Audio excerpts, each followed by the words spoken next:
मेरी बात से किसी धर्म के लोग सहमत हों, किसी जाति के लोग सहमत हों, असहमत हों, मेरे लिए इसकी कोई मेरे न चिंता होती है न मेरी कोई दरकार है। मेरी बात से अगर वो राष्ट्रवादी है, वो पगड़ी बांधे हुए है, वो टोपी लगाए हुए है, वो स्कार्फ बांधे हुए है, अगर वो सहमत है तो मेरा सिर्फ उन्हीं से मतलब है।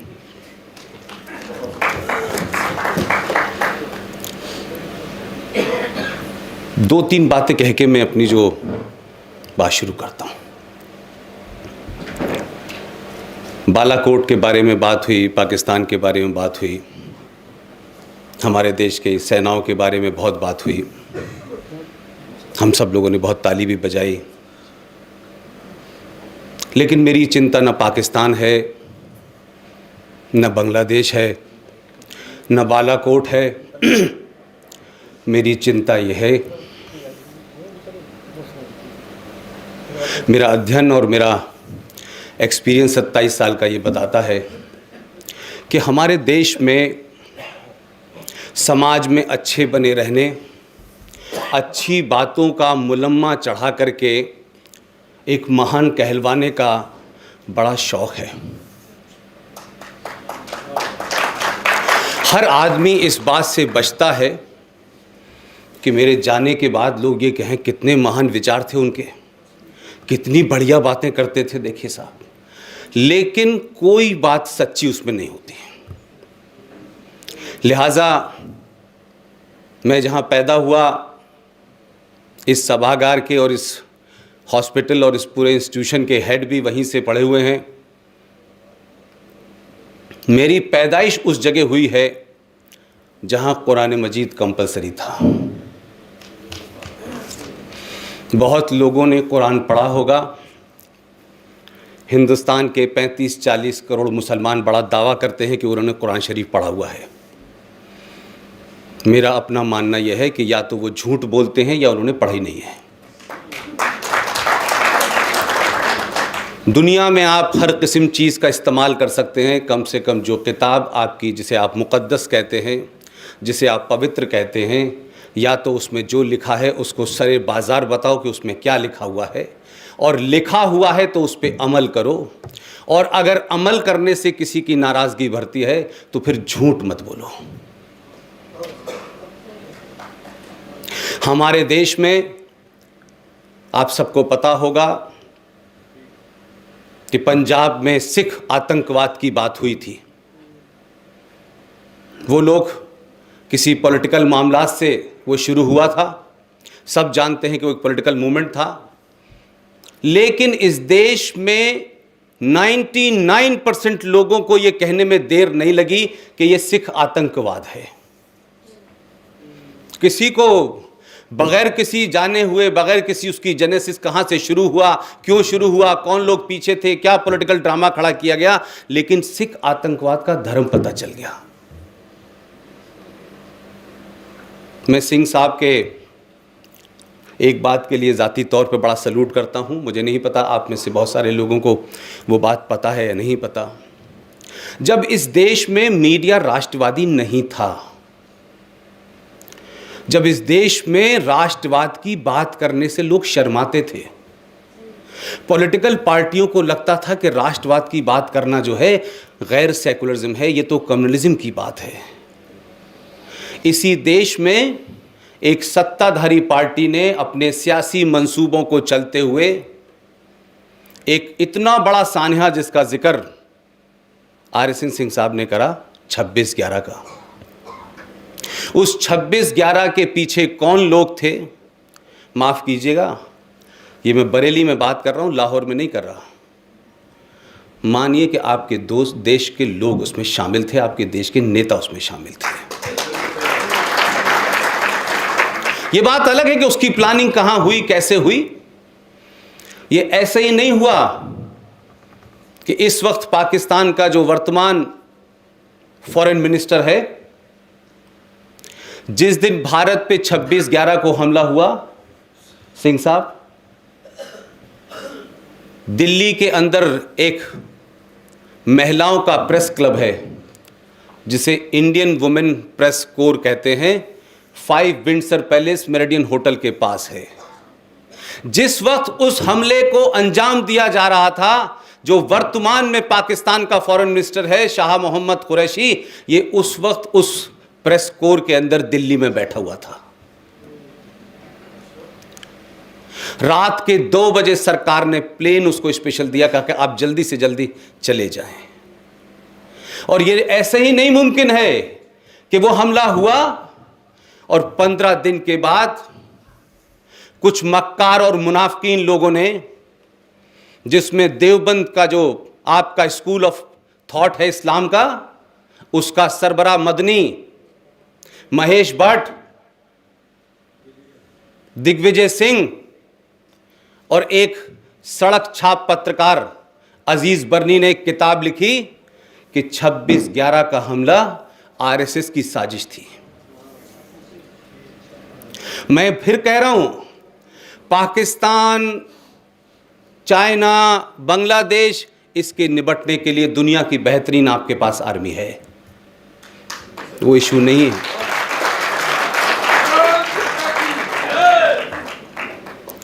जो लोग इमरान खान को एक हमारे एयरफोर्स के ऑफिसर के छोड़ने के लिए कहते हैं कि उसको नोबेल प्राइज़ मिलना चाहिए, इसी देश के लोगों को पता होना चाहिए भाई कि अगर इमरान खान ने हमारा एक ऑफिसर छोड़ा, वो किन दबाव में छोड़ा, कैसे छोड़ा, उस पर नहीं जा रहा मैं।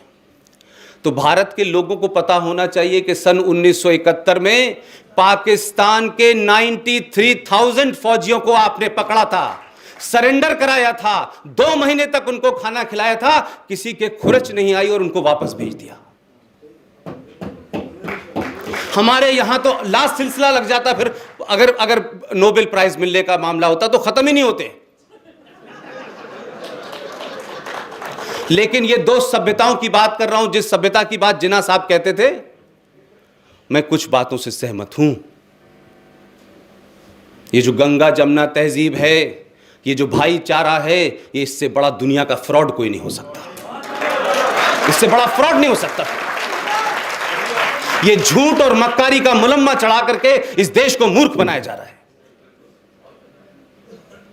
जिन्ना ने अगर ये कहा था कि हम 2 अलग अलग आइडेंटिटी हैं, हमारी सोच है, हमारी संस्कृति अलग है, मैं सही कहता हूं, जिन्ना ने सही कहा था, कोई गलत बात नहीं कही थी। और उस संस्कृति की 2 ही बातें मैं आपके सामने रखता हूं। 1971 में भारत की आर्थिक स्थिति क्या थी सब जानते हैं। अमेरिका से उस वक्त गेहूं आता था PL4, जो वहां जानवर खाया करते थे। उस वक्त उन 93,000 जिहादी जो पाकिस्तान की आर्मी के यूनिफॉर्म में थे, उन्होंने जो मुसलमानों के साथ, बंगाल में औरतों के साथ किया, उसकी मिसाल पूरी दुनिया में नहीं मिल सकती। सच में जिन्ना साहब, आप अलग हैं, हम अलग हैं। हमारा एक फौजी कारगिल की युद्ध में उस तरफ रह गया।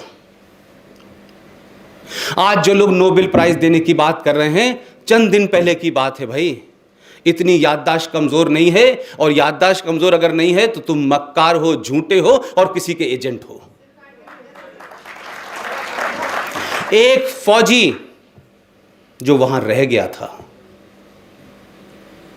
आपने उसकी आंखें निकाली, आपने उसके गुर्दे निकाले, आपने उसके शरीर के चिथड़े उड़ा दिए और उस सौरभ कालिया को भारत भेजा था और कहा कि ये वापस ले लीजिए। तो हमारे 93,000 और उनका 1, ये इस बात को दर्शाता है कि आपकी संस्कृति अलग है और हमारी अलग है।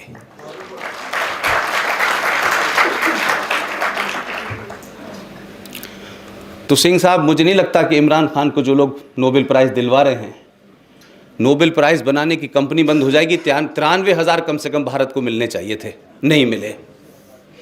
अब मैं अपनी बात शुरू करता हूं। बिस्मिल्लाहिर्रहमानिर्रहीम। आज के प्रोग्राम के मुंतजमीन, आयोजक रुहेलखंड, विजन रुहेलखंड, ख़वातीन व हज़रात, मेरी हमर उम्र, मेरे बुज़ुर्ग, मेरे साथियों और नौजवान दोस्तों, ये जो सर्जिकल स्ट्राइक और पुलवामा की बात हो रही है, न मैं हुकूमत में हूँ, न मेरी हुकूमत सुनेगी, लेकिन मैं एक बात ज़रूर वाज़े तौर पे साफ कर दूँ कि इस मुल्क में कम से कम हर 15 दिन बाद 50 सर्जिकल स्ट्राइक इंटरनल ज़रूरी है।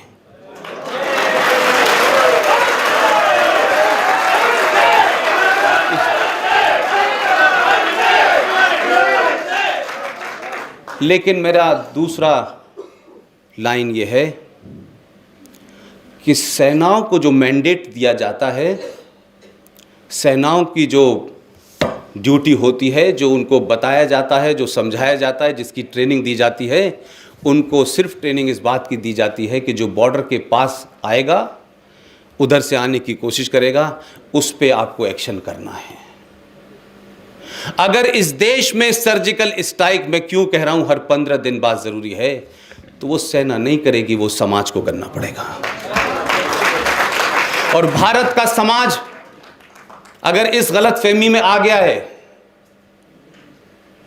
कि कश्मीर में भी लोग बहुत साल पहले कहा करते थे, 60 के दशक में, 50 के दशक में, जब कश्मीर से लोग कहा करते थे कि क्या कभी ऐसा हो जाएगा, तो वो मुंह चढ़ाते थे, कहते तुम पागल हो गए हो क्या, ऐसा कभी होता है? हमारी सदियों की रिवायत है, हम बहुत साथ साथ रह रहे हैं। वो सदियों की रिवायत 19 जनवरी 1990 को ज़फीन में कई हजार गुना दफन हो गई, और एक छोटा सा हिस्सा है पूरे जम्मू कश्मीर के अंदर। पूरा जम्मू कश्मीर का जो भूगोल है, जो जोग्राफिया है, उसमें 65% इलाका लेह लद्दाख का है, 20% जो इलाका है वो मात्र जम्मू का है, 15% इलाके के अंदर जिसकी टोटल पॉपुलेशन 7% है, उस 7% पॉपुलेशन और 15% भूगोल में रहने वाले लोगों को आज़ादी चाहिए। पूरा कश्मीर शांत है। कभी कोई आतंकवाद की घटना जम्मू में सुनी आपने? कभी कोई आतंकवाद की घटना लेह लद्दाख में सुनी? 15% इलाके में 7% पॉपुलेशन, 93% लोगों पे राज कर रहे हैं, तब भी कहते हैं हमें आज़ादी चाहिए, हमें जमहूरियत चाहिए। ये कौन लोग हैं? इनकी नस्ल को समझने की कोशिश कीजिए। जम्मू कश्मीर जो लोग घूमने जाते हैं, डल लेक को देखने जाते हैं, मैं कहता हूं आपको जम्मू कश्मीर के बारे में पता ही नहीं है और न बताया गया आपको। जम्मू कश्मीर राज ऑफिशियली भारत के रिपब्लिक सेकुलर स्टेट के अंदर एक इस्लामिक स्टेट बन चुकी है। हमने बनने दिया, हमने एक के बाद एक कंसेशन के बाद बनने दिया। हमको पॉलिटिकली करेक्ट होना था। हमको लगता था कि ये जो झूठ और मक्कारी है, वोट लेने का तरीका है, सेकुलरिज्म का नया नया डेफिनेशन निकाली जाती है इस देश के अंदर, इस कारण हमने कश्मीर को अपने से अलग कर दिया है। हमने कॉन्स्टिट्यूशनली अलग किया है, हमने लीगली अलग किया है, हमने सोशली अलग किया है, हमने पॉलिटिकली अलग किया है। तो क्या कश्मीर के लोगों से आप उम्मीद करते हैं, उस 15% में जहां वैली में लोग हैं, क्या आप उनसे उम्मीद करते हैं कि वो भारत के साथ खड़े होंगे? हमने उन्हें भारत विरोध का इनाम दिया है। आज से नहीं दिया, 1947 से देने का यह सिलसिला चल रहा है। अब कुछ रुका है तो लोगों को तकलीफ होने लगी है। आखिर कौन लोग हैं उस 15% इलाके में? 7% पॉपुलेशन किन लोगों की है जिन्हें हिंदू की तो बात छोड़ दीजिए, उन्हें तो शिया बर्दाश्त नहीं है। वो तो शिया को भी बर्दाश्त करने के लिए तैयार नहीं है। लेकिन झूठ, फरेब, मक्कारी में इसलिए कहना चाहता हूं कि जम्मू कश्मीर में 2 घटनाओं का जिक्र करूंगा। एक घटनाओं से मेरी वाबस्तगी है सीधे तौर पे। मैं उस संस्था जो हम 3 लोगों ने क्रिएट की थी, उसमें से एक मैं खुद मौजूद हूं, और सुप्रीम कोर्ट के अंदर एक PIL डली हुई है, आप सब जानते हैं। आप लोगों ने क्या आर्टिकल 35A का नाम सुना है? ये 35 है। मैं और मेरे दो दोस्तों ने 19 अगस्त 2014 को सुप्रीम कोर्ट में डाली थी। मैं सिर्फ इसलिए कह रहा हूं कुछ बातें कि आपको पता होना चाहिए। जब आप हॉल से बाहर जाएंगे तो एक तरफा सेकुलरिज्म, एक तरफा भाईचारा, एक तरफा गंगा जमुना तहजीब की बातें बहुत होंगी और हम लोगों को बड़ा मजा आता है ऐसी बातें करने में। हमको लगता है तुम भी ठीक, हम भी ठीक। लेकिन अगर ये भाई भाई थे, हम आज़ादी हमने साथ साथ लड़ी थी, तो फिर वो कौन सा ख्वाब एक तरफा पल रहा था कि सन 1947 में ये मुल्क बटा और 21-22 लाख लोग मर गए। ऊपर से लोग हैवान से कहां से आए थे लोग मारने के लिए? ये भाईचारे में कौन भाई था और कौन चारा था भाई, ये पता नहीं चला हमको। हमने एक मुल्क बनाया, 3 युद्ध लड़े उसके साथ, हमारे सैनिक मारे गए, उनके सैनिक मारे गए, लेकिन उस 71 की लड़ाई के बाद एक डॉक्ट्रिन पाकिस्तान के मिलिट्री हेडक्वार्टर में तैयार की गई। उसका जिसका जिक्र सिंह साहब कर रहे थे, उसका सिर्फ इतना ही मतलब है, bleed India with 1000 cuts. Bharat को 1000 जख्म दो जो लगातार रिश्ते रहें। ये 40 साल से जो प्रॉक्सी हो रही है कि जेएनयू में यकायक ऐसा ही नहीं होता कि कुछ लोग कहते हैं कि भारत तेरे टुकड़े होंगे, यहां तक तो ठीक है, फिर आगे कहते हैं इंशाल्लाह इंशाल्लाह। ये जादवपुर, ये हैदराबाद, ये कलकत्ता, ये ऐसे ही नहीं हो रहा है। हमें और हमारे समाज को आदत पड़ गई है कि जब तक वो जुमला, वो स्लोगन यथार्थ में नहीं उतरता तब तक हम चेतते नहीं हैं, तब तक हम अलर्ट होते नहीं। अरे कुछ बेवकूफ लोग लगा रहे हैं, यही कह के कि कश्मीर में कुछ मासूम लोग हैं, कुछ भटके हुए लोग हैं, कुछ बेरोजगार लोग हैं, वो भारत की दुनिया की सबसे बड़ी आर्मी के एक फौजी को मार देते हैं अपने पत्थरों से, लेकिन हमारा नैरेटिव नहीं बदलता, हमारी खामोशी नहीं बदलती। ये वही झूठ और मक्कारी है कि हिंदुस्तान में यह कहा जाता था बहुत पहले कि अगर देखिए साहब हिंदुस्तान में गंगा जमुना तहजीब है, मुसलमान यहां इतनी बड़ी तादाद में रहते हैं, तो क्यों भारत के अंदर हमेशा हिंदू जो है वो होम मिनिस्टर बनता है? क्यों नहीं हमारे ऊपर यकीन किया जाता? तो 3 प्रेसिडेंट भी बने आपके, विदेश मंत्री भी बने, रक्षा मंत्री भी बने।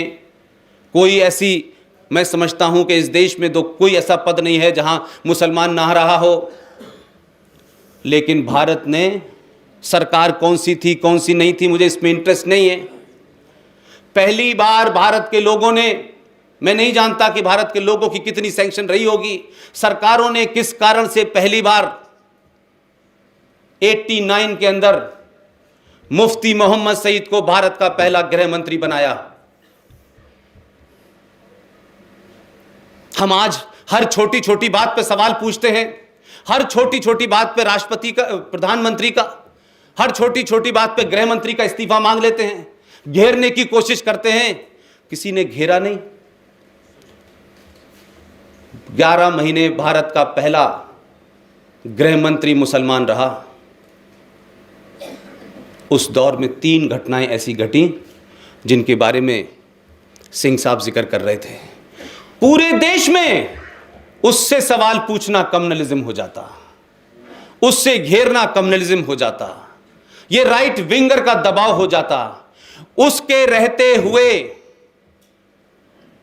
गुलाम नबी आजाद, सैफुद्दीन सोज, इन सब के रिश्तेदार, यकायक उनको किडनैप कर लिया जाता है। किसी के बदले 27 आतंकवादी छोड़े जा रहे हैं, किसी के बदले 7 छोड़े जा रहे हैं। और मुफ्ती मोहम्मद सईद, जिनकी अपनी पार्टी का मैनिफेस्टो यह कहता है कि जम्मू कश्मीर एक अलग राज्य नहीं है, अलग देश है, हम उस सेल्फ रूल को लेना है, उस शख्स के रहते हुए उसने अपनी लड़की का अपहरण का ड्रामा किया और खूनखार आतंकवादियों को छुड़वा दिया। वो आतंकवादी चले गए, मुझे उसका दुख नहीं है, लेकिन ये आतंकवादी जिंदा हैं अभी भी, ये अभी भी जिंदा हैं आपके बीच में। इनको कौन पकड़ेगा? इनके मुखौटों से नकाब कौन उतारेगा? हिंदुस्तान की पार्लियामेंट में अपोजिशन पार्टी का लीडर राज्यसभा में, मैंने इसलिए वाजे करा कि देखिए मैंने रिजाइन नौकरी से इसलिए नहीं किया, मुझे लगा कि मुझे पॉलिटिकली करेक्ट नहीं होना, मुझे अच्छा आदमी नहीं कहलवाना अपने आप से, जिनको शौक हो वो कहलवाएं। लिहाजा शायद यही वजह है कि मेरे मुंह से जो आप सुन रहे हैं वो किसी पार्टी की विचारधारा, किसी के खिलाफ, किसी के सपोर्ट में नहीं है। वो राज्यसभा में लीडर ऑफ अपोजिशन है। 2007 में जम्मू कश्मीर के अंदर शरिया लागू करता है। जम्मू कश्मीर में डिबेट होती है कि जम्मू कश्मीर के संविधान में हम सेकुलर शब्द लाना चाहिए। पूरी ताकत से कम्युनिस्ट पार्टी का आदमी हो, बीजेपी का हो, बीजेपी में तो था ही नहीं, कांग्रेस का हो, सारी पार्टियों के मुसलमान इकट्ठे हो गए कश्मीर में कि नहीं नहीं सेकुलरिज्म नहीं चाहिए हमको, यहां तो सिर्फ निजाम मुस्तफा हमारा आखिरी ख्वाब है।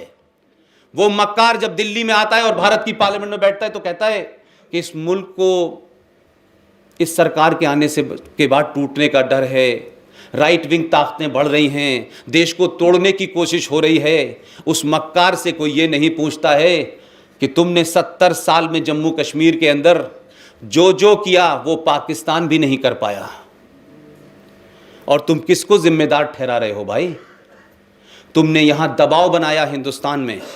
हमको पता है दिल्ली में क्या क्या होता है कि जब इस बात की शुरुआत हुई कि अगर केपीएस गिल जिंदा हैं और पूरे पंजाब प्रांत के अंदर इतना भयानक आतंकवाद था, इतना ज्यादा लोग मारे जा रहे थे, तो मात्र एक केपीएस गिल ने पूरे आतंकवाद को हमेशा के लिए सुला दिया था।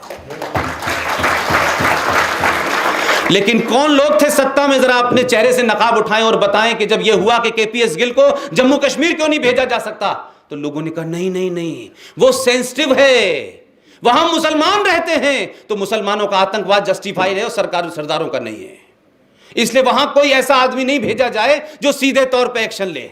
वहां पे नहीं भेजा जाएगा क्योंकि इस देश का मक्कार सेकुलरिज्म खतरे में आ जाएगा। कश्मीर समस्या को आपने उस नासूर को बड़ा होने दिया, सियासी लोगों ने बड़ा होने दिया, और इस देश की चुप्पी ने बड़ा होना दिया, जिसलिए मेरी आपसे शिकायत है। पहली बार नहीं हुआ है। 1990 में 3.5 लाख और 5 लाख कश्मीरी पंडितों को धर्म के नाम पे, इस्लाम के नाम पे, कुरान के नाम पे, हदीस के नाम पे उसका जिक्र करके ऐसे ही नहीं मारा गया। उससे पहले भी एक बार हो चुका है।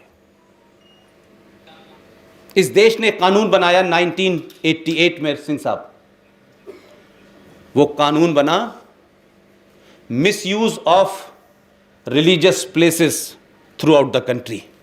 उनका नहीं, हम ये नहीं मानेंगे, वो जम्मू कश्मीर में लागू नहीं है। और पूरे हिंदुस्तान में हजारों करोड़ों मुसलमान रहते हैं, सिर्फ जम्मू कश्मीर एक राज्य था जहां हिंदू माइनॉरिटी में था, उसकी संख्या कम थी, और वो मुसलमान जो सुबह से लेकर शाम तक नमाज, अल्लाह, रोजा, ईमान की बात करते हैं, और सुबह शाम ये भी बताते हैं इस देश के हिंदुओं को कि इस्लाम में क्या कहा गया है, कुरान में क्या कहा गया है, हम एक वतन के लोग हैं, हुब्बुल वतनी की बात बताई जाती है, तमाम सारी बातें बताते हैं। लेकिन वो मुसलमान कश्मीर की वैली में नहीं गए ये बताने के लिए कि 19 जनवरी 1990 को हम सब लोग वहां थे, किस तरीके से मस्जिदों में हथियार रखे गए थे, किस तरीके से मस्जिदों से अजानें दी जाती थीं, अल्लाह का नाम लिया जाता था, कुछ कुरान की हदीसों का कुरान के बहुत सारे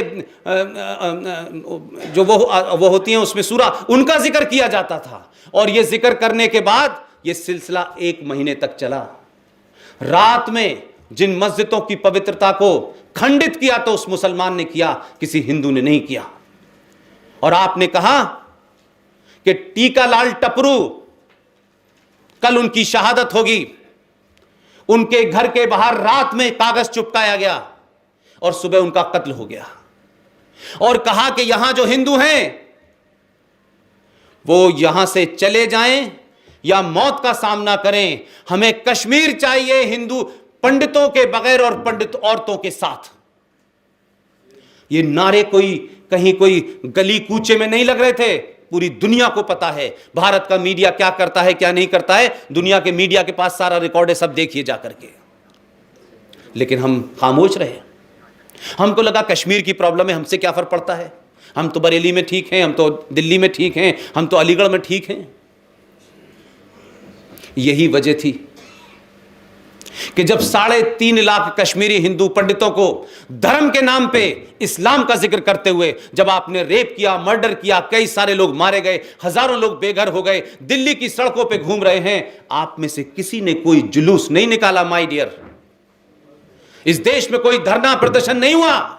और वो गंगा जमुना तहजीब कहने वाला मुसलमान, सुबह से शाम तक हिंदुस्तान के लोगों को कुरान के बारे में बताने वाला मुसलमान, चाहे वो बरेलवी सेक्ट का हो, चाहे वो देवबंदी सेक्ट का हो, चाहे अहले हदीस का हो, किसी ने कोई जुलूस इस मुल्क में नहीं निकाला कि इतना बड़ा सानेहा हो गया, हमें तकलीफ है, हमें दुख है। झूठे और मक्कारी के आंसू भी किसी ने नहीं बहाए।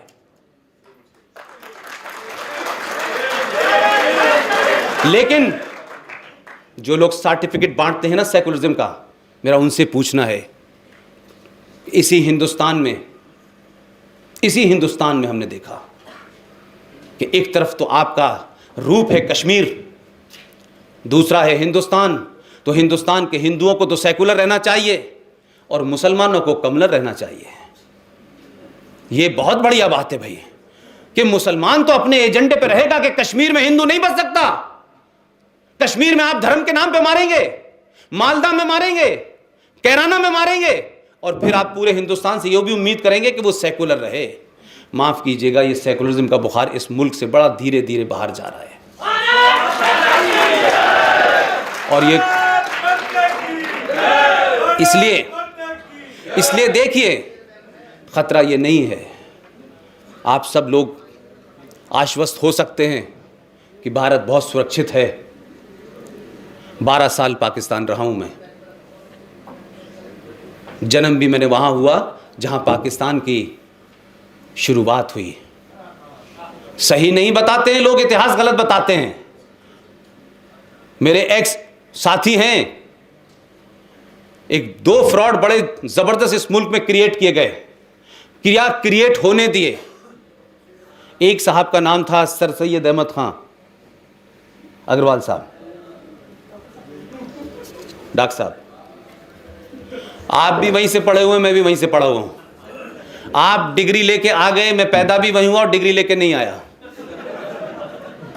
मेरे वाले साहब वहां थे। मैं देखिए कुछ बात को हार्डकोर रियल फैक्ट्स पे कह रहा हूं, हो सकता है इसमें बहुत सारे लोगों को हंसी ना आए। उस अलीगढ़ मुस्लिम विश्वविद्यालय में एक नैरेटिव चलाया गया, ये मैं नहीं कह रहा, इसी हिंदुस्तान में संभल की एक जगह है मुरादाबाद के पास, बड़े अजीज़ दोस्त हैं हमारे, बड़े दानिश्वर हैं, दुनिया के बड़ी बड़ी यूनिवर्सिटीज़ में लेक्चर के लिए जाते हैं, शुद्ध 24 कैरेट के मुसलमान हैं, और इतने बड़े मुसलमान हैं कि उन्होंने नाम के आगे भी इस्लाम लगाया हुआ है। मेरे दोस्त हैं, उनका नाम है प्रोफेसर आरिफुल इस्लाम। उन्होंने सर सैयद पे किताब लिखी है, और हम तमाम सारे लोग उस दौर के हैं जब हमने अलीगढ़ में बहुत मूवमेंट देखा। उन्होंने अपनी किताब में यह कहा है कि सर सैयद ने अब कभी यह जुमला नहीं बोला कि हिंदुस्तान एक बहुत खूबसूरत सी दुल्हन है, एक आंख हिंदू है, एक आंख मुसलमान है, अगर एक भी खराब हो गई तो कैसी लगेगी। ये झूठ और फ्रॉड इस देश में चलाया गया क्योंकि उस वक्त पॉलिटिकली करेक्ट वही था, वो पॉलिटिकली सूट कर रहा था कुछ लोगों को। उनकी 20 साल की रिसर्च, जिसको हिंदुस्तान ने पूरी दुनिया में कोट किया जाता है सर सैयद के बारे में, उनसे जब मैंने पूछा कि तमाम बातें लिखी लेकिन इसके बारे में नहीं लिखा, बोले पुष्पेंद्र ये झूठ क्रिएट किया गया इस देश में मुसलमानों के साथ का रहने के लिए कि देखिए साहब सर सैयद के बारे में, और सर सैयद ने जितनी नापाक हरकतें की थी उसको जस्टिफाई कर दिया गया। इसी तरीके से हमारे मुल्क में उनको भी खिताब अंग्रेज़ों ने सर का दिया था। वैसे ये ध्यान रखिएगा, अंग्रेज़ लोग समझदार थे, समझदार लोगों को ही खिताब सर का देते थे। एक और साहब थे जिनके बारे में भारत का एक तराना उन्होंने दिया है, सारे जहां से अच्छा हिंदुस्तान हमारा, वगैरह वगैरह। और ये लेमन जूस हम पिछले 65 साल से चूस रहे हैं। नहीं देखिए, मैं उसके कंटेंट पे नहीं जा रहा कि कंटेंट अच्छा हो सकता है, मैं कुछ और कहना चाहता हूं। इकबाल साहब को कहा साहब उन्होंने, लोगों ने सुना, सुन रहे लोग आज भी। उन्हीं इकबाल साहब ने 29 दिसंबर को 1930 में इलाहाबाद के अंदर मुस्लिम लीग के अधिवेशन में सदारती खिताब में क्या कहा, जरा उनका वो भी चरित्र पढ़ लें। उन्होंने कहा कि भारत के वेस्टर्न बॉर्डर पर जो मुस्लिम स्टेट हैं उन्हें अलग होना चाहिए। और वो लंदन गए, वो आए, ये बात अलग है कि 1938 में वो चल बसे। लेकिन उन्होंने एक तराना और लिखा जिसके बारे में जिक्र नहीं करते, और हमारे मुसलमान भाई जो गंगा जमुना तहजीब अपने सर पे लेके घूमते वो ये बताते नहीं आपको। उन्होंने क्या लिखा? उन्होंने एक तराना लिखा जिस तराने का नाम है मिल्ली तराना। उस मिल्ली तराने की 2 ही लाइन बता देता हूं कि कितना जबरदस्त सेकुलरिज्म की बौछार उन्होंने की थी उसमें। उसकी 2 लाइनों में है, चीनो अरब हमारा, हिंदुस्तान हमारा, मुस्लिम है हम, वतन है सारा जहां हमारा। मैं गलत कह रहा हूं? लेकिन ये नरेटिव नहीं पता चला, अंग्रेजों को पता चल गया। उन्होंने कहा ये आदमी काम का है, इसको भी सर का खिताब दे दो। हमने इतिहास में अपनी तत्कालिक जरूरत के लिए हमने बौनों को महान बना दिया और महानों को बौना बना दिया। बीमारी है कुछ, बताई कुछ जा रही है, दवा कुछ दी जा रही है, और फिर कहने ठीक नहीं हो रही। लिहाजा लगता है मुझे कि भारत का मीडिया, भारत के दानिश्वर लोग, उनको लगता है कि कुछ बातें कहते रहो, ये मुल्क ऐसे ही चलेगा। अभी पिछले दिनों बहस हो रही थी कश्मीर के सिलसिले से, तो हमारे यहां नैरेटिव देखिए कैसे क्रिएट किए गए हैं। अफजल गुरु हालात का मारा हुआ था बेचारा, ये कहा गया। ये कोई छोटा मोटा आदमी नहीं कह रहा है, ये भारत के संविधान को हलफ लेकर के जो मुख्यमंत्री बनी है वो ये कहती है कि अफजल गुरु हालात का मारा हुआ था। जाकिर नायक मैसेंजर ऑफ पीस, एक पीस तो हम पहले ही देख चुके थे 47 में, अब पता नहीं कौन सी पीस दिखा रहा है वो हमको। इसके बाद बटला हाउस का इनकाउंटर हुआ था, आप सबको पता है। 2 राष्ट्रवादी 3 राष्ट्रवादियों को मार दिया था भारत की पुलिस ने, हैं? उनके बारे में कहा गया ये तो फेक इनकाउंटर है। भारत के सरकार की एक सुपर कॉन्स्टिट्यूशनल पोजीशन पे बैठी हुई एक महिला रात भर रोई ये सुन के कि ये फेक इनकाउंटर में 2 गरीब मुसलमानों को मार दिया गया है।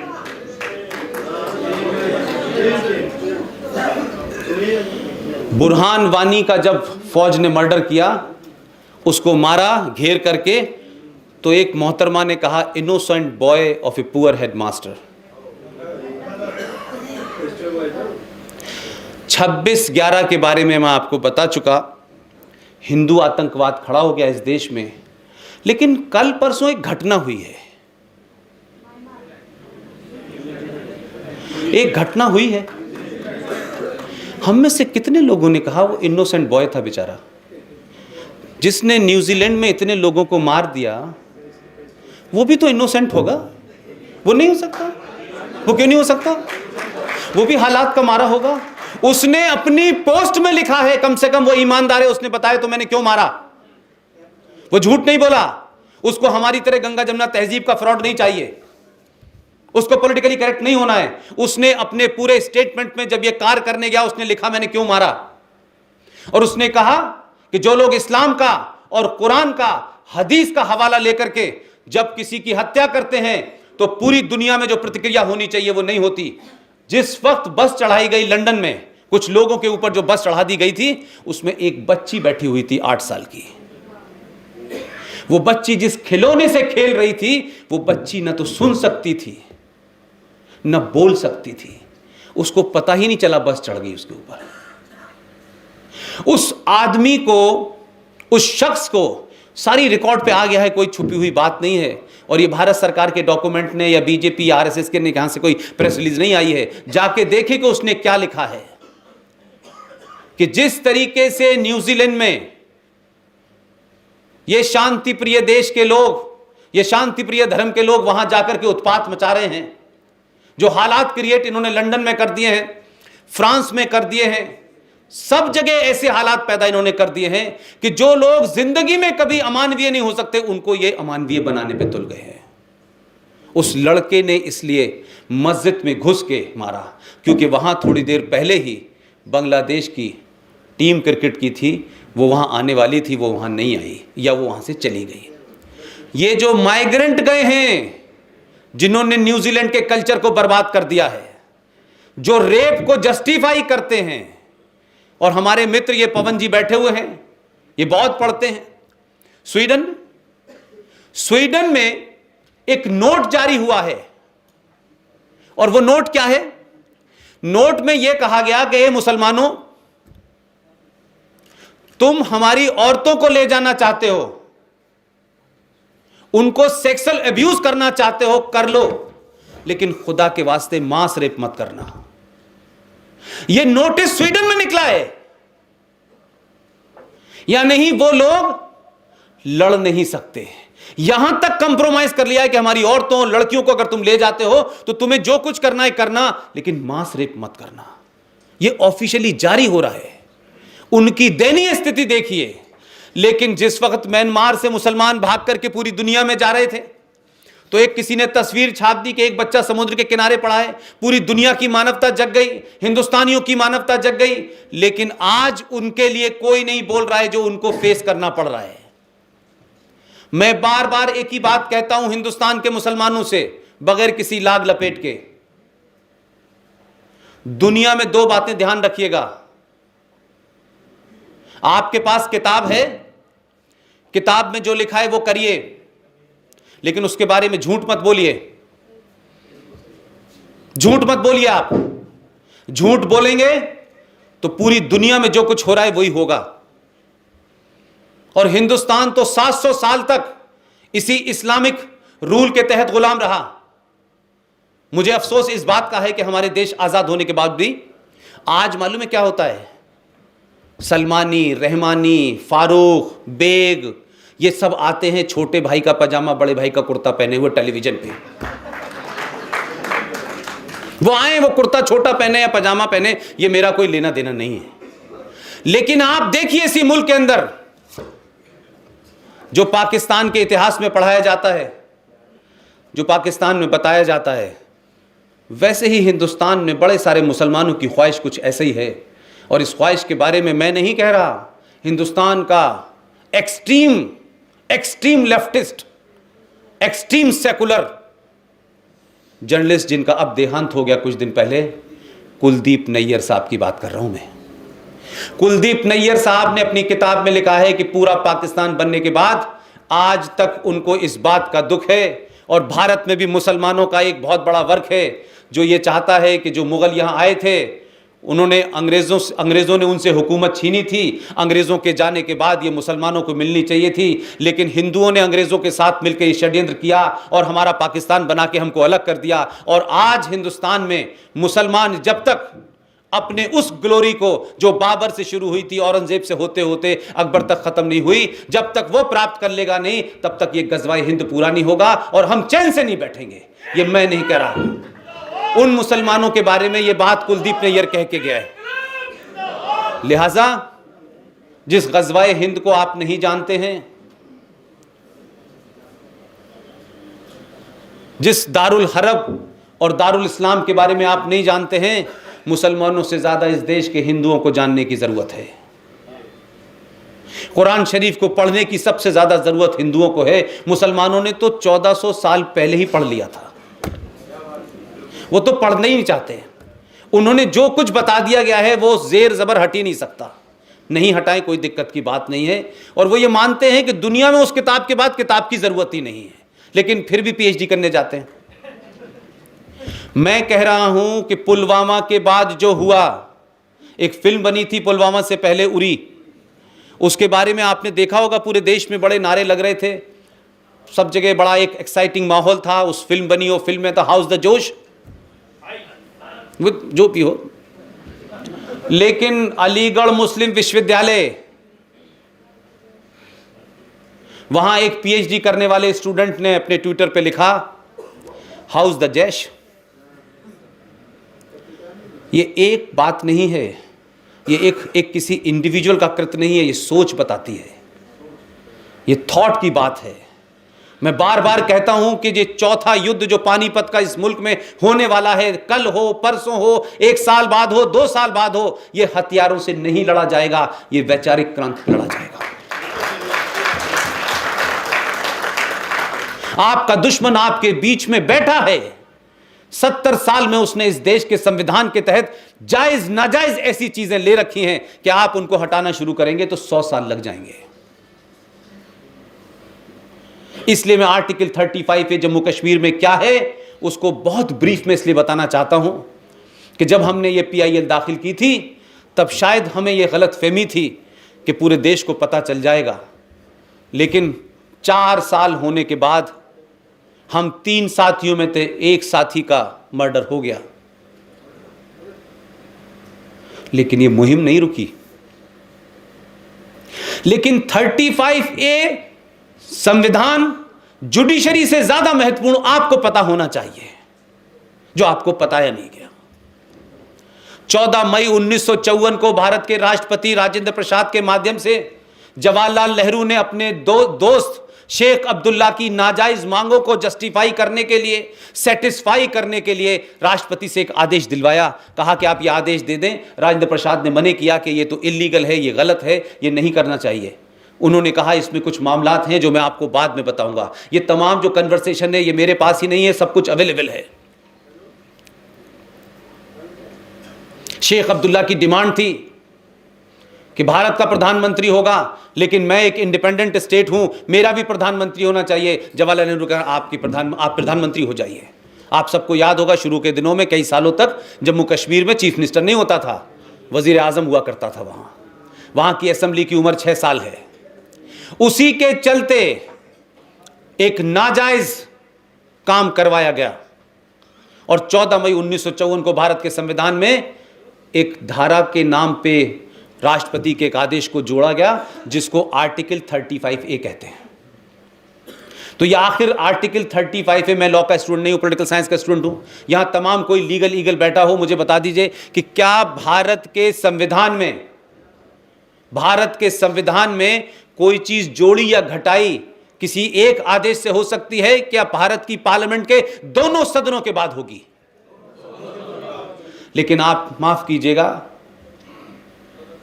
सरकारों ने छुपाया समझ में आता है, जिनका एजेंडा था समझ में आता है, जिनके फायदे था उनका एजेंडा समझ में आता है, लेकिन पूरा भारत का समाज सो रहा था क्या? हम तो बड़ी छोटी छोटी बात के ऊपर आंदोलन करते हैं। आर्टिकल 35A के तहत यह कहा गया कि जम्मू कश्मीर राज्य सरकार को इस बात का अधिकार है कि वो हिंदुस्तान के किसी नागरिक को जम्मू कश्मीर की नागरिकता दे या न दे, यह ताकत उसके पास है। यही आर्टिकल 35 है जो जम्मू कश्मीर में भारत के लोगों को जमीन खरीदने, कारोबार करने से रोकती है। यही धारा है जो भारत के किसी लड़के से जम्मू कश्मीर की लड़की अगर शादी कर लेती है तो उसकी जो प्रॉपर्टी राइट है उसे समाप्त कर दिया जाएगा। यहां तक भी ठीक है, लेकिन आप इसकी आगे की मक्कारी देखिए कि 14 मई 1954 को जब आपने यह लागू किया तो आपने भारत के प्रधानमंत्री से कहा कि आपने बना दिया, हमें दे भी दिया आपने, लेकिन हम इसके लागू होने की डेट 1944 से काउंट करेंगे। मुझे नहीं पता कि जो बड़े विजनरी हुआ करते थे उस जमाने के, बड़े बड़े विजनरी थे उस जमाने के, उनकी विजन को क्या हो गया था। यह रूहेलखंड की विजन है कि मैं दोबारा से आपको बता पा रहा हूं। यह कहा गया कि 44, आप सबको पता है कि करारदाते पाकिस्तान, रेजोल्यूशन ऑफ पाकिस्तान, पाकिस्तान के बनने का प्रस्ताव लाहौर में 1940 में पास हो चुका था। उस वक्त जितने लोगों को आना था वो सब आ चुके थे। 45, 46, 47 सियालकोट से ट्रेन चलती थी जम्मू के लिए, उसके अलावा कोई रास्ता नहीं था। लेकिन यहां जो शातिर बैठे हुए थे, 1957 की बात बता रहा हूं मैं,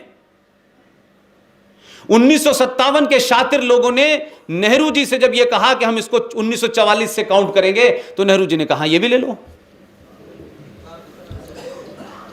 तो उसमें हुआ क्या? उसमें जो हुआ वो बड़ा शर्मनाक है, वो दुखदाई है। वो भारत जो दुनिया में यह क्लेम करता है कि हमसे बड़ा दुनिया का कोई लोकतंत्र नहीं है, उसके ऊपर एक बदनुमा दाग है। आपने 1944 की कट डेट मानी, 1945, 46, 47 के अंदर जब वहां मारकाट शुरू हुई, तो वहां से लोग जब भाग के आए हिंदुस्तान में और जम्मू कश्मीर में आके सेटल कर गए, जम्मू कश्मीर की सड़कों पे रहने लगे, गली गली मोहल्ले रहने लगे। आप देखिए कि इस मेरी बात को थोड़ी देर के लिए विजुलाइज करिए, थोड़ी देर के लिए उस पर ध्यान दीजिए जो मैं पॉइंट बाय पॉइंट बात कह रहा हूं। यह घटना 1957 की है, जिसको जम्मू कश्मीर में आना था वो आ चुका था। जो जम्मू कश्मीर के किनारे सड़कों पे जहां रह रहा था वो उसमें कोई दिक्कत नहीं थी। लेकिन उस वक्त जो लोग थे उन्होंने क्या किया कि 1944 मांगा, दे दिया। उसका फायदा क्या हुआ और झूठ और मक्कारी क्या हुई कि 45, 46, 47 में जब पाकिस्तान में मारकाट शुरू होने लगी, तो वहां से 5,500 परिवार, 5,500 परिवार, मैं इंफेसिस कर रहा हूं और इसलिए कर रहा हूं कि चौराहों पे, गलियों पे उन लोगों का गलेबान पकड़िए जो कहते हैं गंगा जमुना तहजीबे, हमें यहां रहना है, लेकिन हम 30% होते ही तुम्हें नहीं रहने देंगे यहां पे। ध्यान रखिएगा, उनका गलेबान पकड़िए चौराहों पे। क्या किया आपने? वो 99 नहीं 110% हिंदू लोग थे, जो 5500 परिवार आए थे। वो जम्मू कश्मीर की सड़कों पे आज भी रह रहे हैं। उस वक्त के मक्कार और आज की मुफ्ती और उसी खानदान का अब्दुल्ला, कोई चेंज नहीं है। उस थॉट प्रोसेस में कोई चेंज नहीं है। वो थॉट प्रोसेस क्या था कि आपने 44 की डेट रखी और उसके बाद सॉर्ट आउट करना शुरू कर दिया कि जितने लोग आए हैं उसके बाद इनको हम जम्मू कश्मीर की नागरिकता नहीं देंगे। आज उनकी गिनती जम्मू कश्मीर की सड़कों पर है। जरा एक आध बार डल लेक झील के अलावा कभी जरा सड़कों पे जाके भी देखिए। मेरी सहाफत का दौर रहा है, मुझे कभी बहुत ज्यादा अच्छी चीजें नहीं भाती हैं। जाके देखिए, एक एक कैंप में 3-3 जवान लड़कियां, 3 जवान लड़के, माँ, बहन, चची, ताऊ एक एक कैंप में रह रहे हैं। आधे से ज्यादा लोग सांप काटने से मर गए हैं, बीमारियों से मर गए हैं। वो वहां आज भी रह रहे हैं। आज उनकी गिनती 7.5 लाख है, लेकिन उनको नागरिकता आज भी नहीं मिली है। और वो नागरिकता उनके पास नहीं है, इसलिए जम्मू कश्मीर राज्य की किसी स्कीम उनको फायदे में नहीं मिलेगी। जम्मू कश्मीर राज्य की नागरिकता होने की वजह से आज भी उनके पास जमीन नहीं है, आज भी वो कारोबार नहीं कर सकते, क्योंकि वो 99 नहीं 110% हिंदू हैं। ये तो एक घटना है। लेकिन इसी जम्मू में, जो जम्मू कश्मीर का हिस्सा है, कोई बात मैं ऐसी नहीं कह रहा, हो सकता है कुछ लोग सुन रहे हो पहली बार, कोई बात ऐसी नहीं कह रहा जो कहीं किताब में लिखी है। टिकट लीजिए, जम्मू चले जाइए। जम्मू में पिछले 10 साल में सरकारी रिकॉर्ड है, ये मेरा नहीं है, 98,000 रोहिंग्या मुसलमान बस गया। आधार कार्ड है, राशन कार्ड है, मकान है, बिजली है। आर्टिकल 35 कहां है? क्योंकि वो 99% मुसलमान है। अगर मैं इसी बात को मुसलमान और हिंदू के तनाजुर में नहीं कहूंगा तो लोग कहेंगे पुष्पे साहब अच्छा बोलते हैं। लेकिन अगर मैं ये साफ साफ कहूंगा यार ये बड़े कम्युनल आदमी है, एंटी मुस्लिम है, एंटी इस्लाम है, एंटी कुरान है, मुझे करेक्ट होने का कोई शौक नहीं है मेरे भाई। अगर मैं इसी लबादे में बात कहूंगा तो सच बात आप तक नहीं पहुंचा पाऊंगा। और इसी बात को कहने के लिए शायद सिंह साहब के कहने पे मैंने नौकरी छोड़ी है।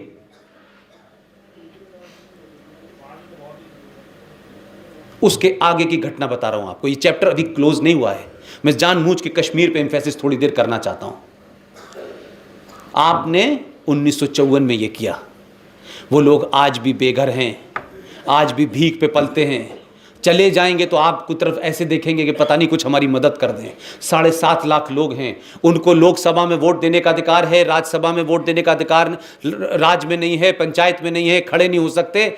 लेकिन दुनिया के सबसे बड़े लोकतंत्र में 7.5 लाख लोगों के मताधिकार को संवैधानिक तौर पर छीन लिया गया है, लेकिन एक आवाज हिंदुस्तान के किसी शहर में नहीं उठ रही। इसके लिए कोई धरना प्रदर्शन नहीं हो रहा। 1957 में, ज्यादा वक्त तो नहीं लगा,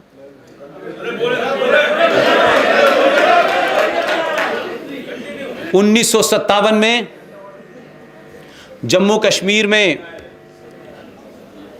सफाई कर्मचारियों की स्ट्राइक हो गई। सर्जिकल स्ट्राइक नहीं, सिर्फ स्ट्राइक। मैं ये घटनाएं देखिए, मैं इसलिए कह रहा हूं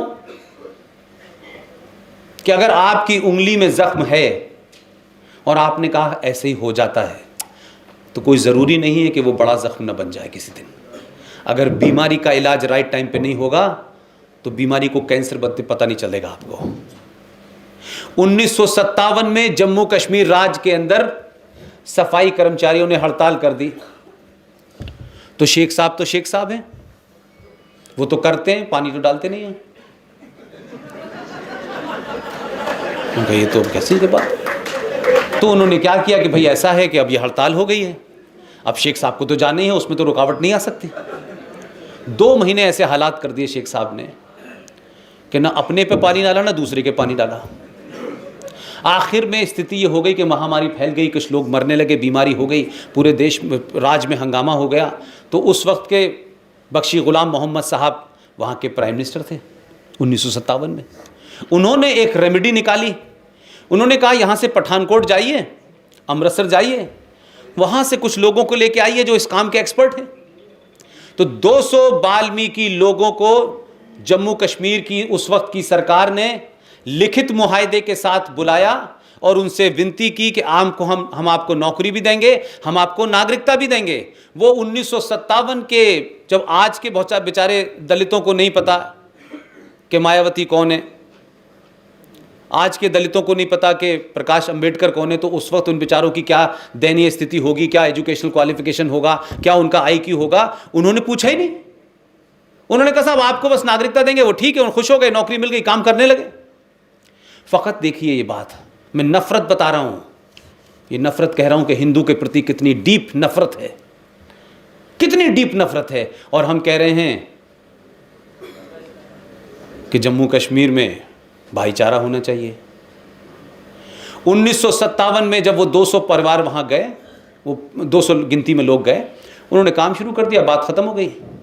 जब हम 35A के सिलसिले में घूम रहे थे जम्मू में, तब हमको ये घटना पता चली।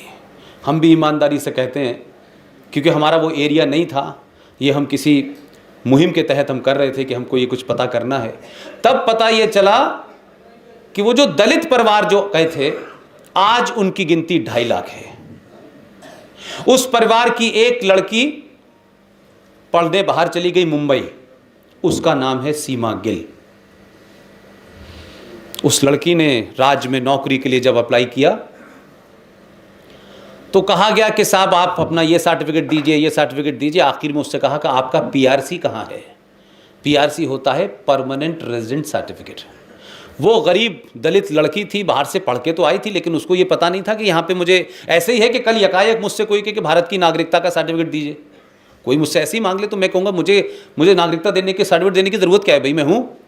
खैर बहरहाल उस लड़की ने इंक्वायरी की, वो लड़की भी हमसे मिली, फिर हमसे उससे लंबी बात हुई, तो ये पता चला कि यहाँ पर उनको भी नागरिकता नहीं दी थी इन्होंने। तो बख्शी गुलाम मोहम्मद साहब,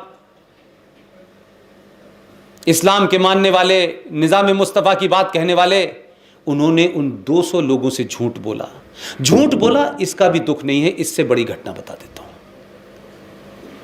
आपने क्या हरकत की कि आपने जम्मू कश्मीर राज्य का जो संविधान है, जरा उसको भी पढ़िए। जो लीगल है या जो लोग लॉ का कोर्स कर रहे हैं, वो जरा जम्मू कश्मीर का संविधान पढ़ेंगे तो आपको पता चलेगा कि उसमें से सेकुलरिज्म की बारिश हो रही है। आपने जम्मू कश्मीर के संविधान में एक एग्जीक्यूटिव ऑर्डर पास किया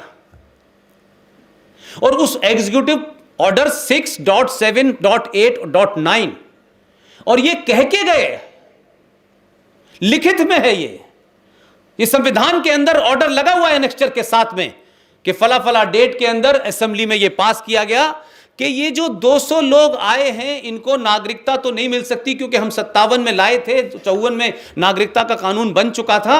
यहां तक भी ठीक है। आगे लिखा कि जम्मू कश्मीर राज्य में ये पढ़ें, इंजीनियरिंग करें, डॉक्टर बने, एमबीए करें, सब कुछ करें, लेकिन जम्मू कश्मीर राज्य सिर्फ इनको भंगी की नौकरी देगा। ये संवैधानिक तौर पे है। द भंगी वर्ड इज मेंशन। उस वक्त भंगी वर्ड शायद अनपार्लियामेंट्री नहीं हुआ करता था। मैं सवाल ये पूछ रहा हूं भाई, इस देश में बरेलवी मुसलमानों से, देवबंदी मुसलमानों से, रोहिंग्या के लिए नारे लगाने वालों से, मुसलमान बांग्लादेशी इलीगलों को बाहर भगाने के लिए नारे लगाने वालों से, सुबह से शाम तक बाबरी मस्जिद के लिए लड़ने वालों से, हक की बात करने वालों ने कभी एक जाके नारा लगाया कि जम्मू कश्मीर के अंदर यह कैसे हो सकता है कि वहां का संविधान हिंदुओं को यह कहे कि आपको भंगी ही बनना है? यह सवाल नहीं पूछा किसी ने भाई। वो 2.5 लाख लोग आज भी हैं, उनके बच्चे इंजीनियर हैं, उनके बच्चे एमबीबीएस हैं, लेकिन राज्य कहता है कि तुम्हें जम्मू कश्मीर में नौकरी करनी है तो सिर्फ शेख साहब की गंदगी उठाओगे, इसके अलावा नहीं उठा सकते। और आपने संविधान में लागू कर दिया। और आप मक्कार पूरे देश में मुसलमान कहता है जय भीम जय मीम। कि जम्मू कश्मीर में भीम और जय मीम कहां मर जाता है भाई? ये वहीं मर जाता है जहां 30% आप हो जाते हैं, बाकी सब जगह रहता है। बाकी इस देश के हिंदुओं से आपको सेकुलरिज्म चाहिए, सब कुछ चाहिए आपको, लेकिन पूरे हिंदुस्तान में मुझे एक जुलूस बता दें जो कश्मीरी पंडितों के साथ हुआ 1990 में, जो आपने 200 दलित लोगों के साथ किया, आज 2.5 लाख लोग हैं, संवैधानिक तौर पे किया। ये कोई ऑर्डर नहीं है कि किसी मन चले ने, किसी ने गलती से कोई गाली दे दी और बात खत्म हो गई। आपने संविधान में प्रोविजन कर रखा है ये, लेकिन कोई नहीं बोला। अब संविधान उस 35A पे चर्चा चल रही है। भारत के सुप्रीम कोर्ट ने 20 डेट देने के बाद हमसे कहा कि अब आपके आने की जरूरत नहीं है, क्योंकि सुप्रीम कोर्ट आजकल एक नया काम कर रही है। सुप्रीम कोर्ट के पास झगड़ा लेके जाओ, वो कहती नहीं आप झगड़ा है, हम आपको मीडिएटर देते हैं, आप अपने आप सुलझा लीजिए। उन्होंने एक नया रूल निकाला है, लेकिन इसमें सेलेक्टिव है। वो शबरीमला पे नहीं मीडिएटर बनाया उन्होंने, बॉम्बे में दही हांडी कितनी होगी इसके लिए मीडिएटर नहीं बनाया उन्होंने, महाकाल में पानी कितना चढ़ेगा इसके लिए मीडिएटर नहीं बनाया। लेकिन 70 साल झूठ बोलने के बाद इसी सुप्रीम कोर्ट के जजों ने अब मध्यस्थता की बात कही है कि आप बाबरी मस्जिद पे मध्यस्थता करिए और हम आदमी अपॉइंट कर देंगे। उस सुप्रीम कोर्ट ने हमसे कहा कि आपको आने की जरूरत नहीं है, हमने आपकी दलील सुन ली है, अब हम जो है चैम्बर में बैठ के देंगे चाय पीते हुए। हम तो थक गए भाई। 19 अगस्त 2014 से एक लाइन का सिंपल उसमें हमने ऑब्जेक्शन उठाया है। उसमें क्या प्रोविजन है, प्रोविजन पे हमने सवाल ही नहीं उठाया है। हमने सवाल उठाया है कि क्या भारत के संविधान में राष्ट्रपति को आदेश देकर के कुछ भी इंसर्ट करने का अधिकार है? अगर है तो फिर ठीक है, फिर इंतजार करो किसी हामिद अंसारी का, इंतजार करो जरा, वो देगा आदेश।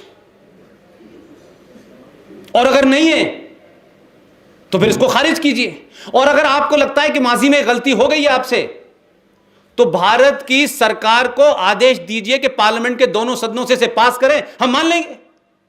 लेकिन यह भी नहीं हो रहा। अब दूसरा सवाल है मेरा, सुप्रीम कोर्ट सुनवाई कर रही है, ना तो आरएसएस सुनवाई कर रही है, न विश्व हिंदू परिषद सुनवाई कर रही है, न बीजेपी के हेडक्वार्टर में इसकी सुनवाई हो रही है। सुनवाई हो रही है चीफ जस्टिस के बेंच में, लेकिन मुख्यमंत्री के पद पे रहते हुए। मैं इसलिए कह रहा हूं, उनका आदमी पद पे हो पद पे ना हो, खिलाड़ी हो, चीफ जस्टिस हो, मंत्री हो, संतरी हो, चपरासी हो, पंचर जोड़ने वाला हो, एजेंडा एक ही है यार। ये गलत बात है भाई। जैसे ही आप मुंह खोलेंगे कुछ लोग आ जाएंगे, अरे क्या बात करते हैं, ये पागल लोग हैं, ये मुसलमान नहीं है, ये जो आतंक कर रहे हैं ये मुसलमान नहीं है। वो कौन है भाई? कौन है ये अच्छे मुसलमान नहीं तो अच्छे कहां सो रहे हैं वो बताओ, कहां मिल रहे हैं अच्छे वो बताओ ना, कहां हैं अच्छे, कहां हैं? अगर ये मुसलमान जो है पूरी दुनिया में कत्लो गारत कर रहे हैं तो कुछ अच्छे मुसलमानों को तलवार लेकर निकलना चाहिए कि हम इन्हें मार देंगे, ये अच्छे नहीं है, ये इस्लाम को बुरा कर रहे हैं। ये रजाई में मुंह धोए के वो कह देते हैं कि नहीं ये बुरे मुसलमान हैं, अच्छे नहीं है। मैं इसलिए कहता हूं इस मक्कारी की बात कि अगर गाजियाबाद में चंद लोगों ने, मैं उसको जस्टिफाई नहीं करता, हर मंच से बार बार कहता हूं मैं जस्टिफाई नहीं करता, कुछ लोगों ने किसी गलतफहमी के तहत या जानबूझकर भी किसी एक मुसलमान की हत्या इसलिए कर दी कि उसके ऊपर आरोप था कि उसने गाय का मीट खाया है या गाय का मीट रखा है। यह सरासर गलत है, कानून हाथ में नहीं लेना चाहिए। लेकिन यह बात तो यूएनओ पहुंच गई, पूरे देश में अवार्ड वापस होने लगे, क्योंकि जिन्होंने जिस पर्पस से लिए थे उसी पर्पस से वापस कर दिए। लेकिन मुझे बताओ भाई, 3 लाख कश्मीरी हिंदू पंडितों को धर्म के नाम पे, मजहब के नाम पे मस्जिदों, मौलवी, मुफ्तियों ने फतवे जारी कर करके मारा। भाई एक अवार्ड वापस नहीं हुआ क्योंकि हमारे लोगों को मिला ही नहीं था। 3,500 सिखों को इसी दिल्ली में सरकार की कयादत के अंदर, उनकी सरपरस्ती के अंदर 3,500 सरदारों को दौड़ा दौड़ा के मारा। इस देश के अंदर किसी ने चू नहीं की। लेकिन एक घटना बताऊंगा तो आपको ताज्जुब लगेगा।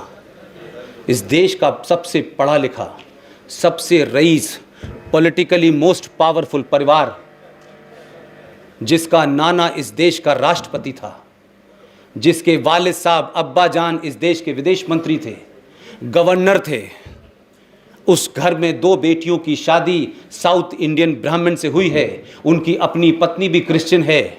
इतना ज्यादा सेकुलरिज्म था। उसी पर कोई बात है क्या? नहीं, कोई बात हो ऑब्जेक्शन की बता दें, बंद कर देता हूं।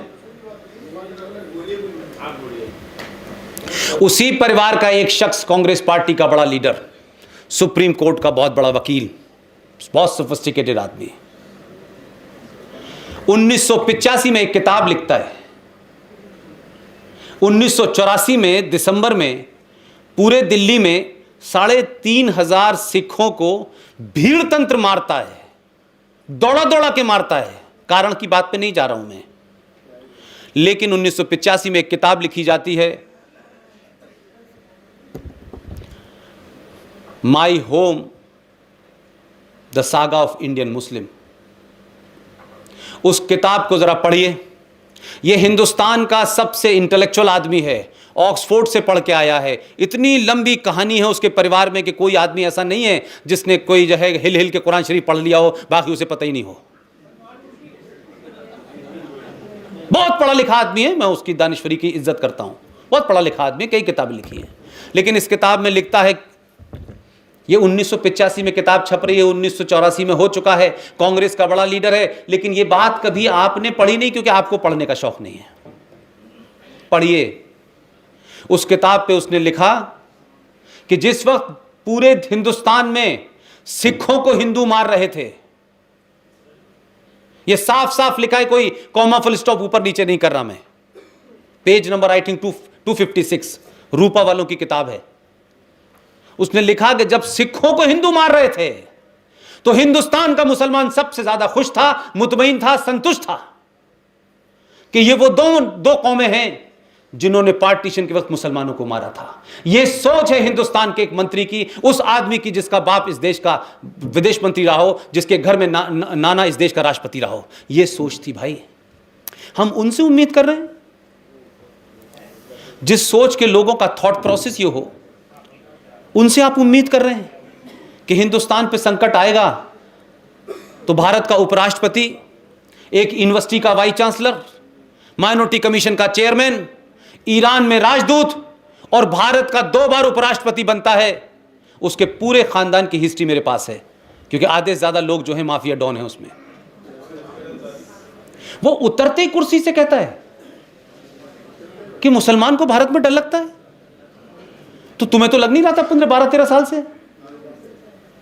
तो मेरी उनको एक मशवरा है, पहले भी मैंने कहा, एक भाषण में भी फिर कह देता हूं कि अंसारी साहब, अब तो उम्र चली भी गई है, अब तो आप वैसे भी जो है एक्सटेंशन पे जी रहे हैं, थोड़ा ईमानदारी का काम करिए, बर्मा के बॉर्डर पे जाइए, वहाँ खड़े हो जाइए, और कई मुसलमान आपकी सोच के इस मुल्क में बहुत हैं, आप उनको भी ले जाइए और हाथ बांध के खड़े हो जाइए, कहना रोहिंग्या मुसलमान इधर मत जाओ, खतरा है। भारत में आने वाले मुसलमान जो आ रहे हैं उनको रोकें जाके कि यहां तुम सुरक्षित नहीं हो, मैं सुरक्षित नहीं हूं, उपराष्ट्रपति हो गए तो तुम क्या सुरक्षित हो गए भाई? लेकिन वो मक्कार ये नहीं करेगा लेकिन इस जुमले को आप लोगों ने कैसे लिया, मैं ये मानता हूं कि उसने इस जुमले से भारत की 5000 साल पुरानी संस्कृति, भारत के लोगों का धैर्य, भारत के लोगों की सहन शक्ति, भारत के संविधान के ऊपर कालिक पोत दी। लेकिन वो आज खूब घूम रहा है इधर से उधर। ऐसे ही लोग हैं, इन्हीं नकाबों में, इन्हीं मुखौटों में लोग बैठे हुए हैं कि अजहरुद्दीन खिलाड़ी है, राष्ट्रपति का पद मिल रहा है, पद्म विभूषण मिल रहा है, सब कुछ मिल रहा है। किसी ने सोचा भी नहीं था, बेहतरीन खिलाड़ी था, 3-3 सेंचुरी बजाई भाई। यकायक एक दिन बेचारा मैच फिक्सिंग में फंस गया। उसने मीडिया के सामने बयान दिया कि मैं मुसलमान हूं इसलिए मुझे फंसाया जा रहा है। यार ये आइडेंटिटी बड़ी खूबसूरत है यार तुम्हारी यार। जब फंसो तो मुसलमान और जब तक ना फंसो तब तक हिंदू। ये अच्छा है। ये हिंदुस्तान में सेकुलरिज्म का ड्रामा बंद होना चाहिए। फिर मुंबई चले जाइए आप, मुंबई में भी कुछ लोगों को समय समय पर डर लगता है। किसी को 2015 में डर लगता है, किसी को 2018 में डर लग रहा है। तो मैं ये कह रहा हूं कि भाई ये इस्लामोफोबिया की बहुत बात होती है हमारे मुल्क में कि देखिए साहब इस्लाम के खिलाफ पूरी दुनिया में माहौल बनाया जा रहा है। तो पूरी दुनिया में सबसे इनोसेंट, सबसे मासूम ये इस्लाम के मानने वाले मुसलमान ही है क्या? पूरी दुनिया इनके खिलाफ है भाई। ये समझ मुझे नहीं आता भाई इस बात के बारे में कि जहां जहां आप जाते हैं वहां जो करते हैं वो तो समझ में आता है, लेकिन भाई आपके 57 मुल्क हैं जिसमें आरएसएस की कोई ब्रांच नहीं है।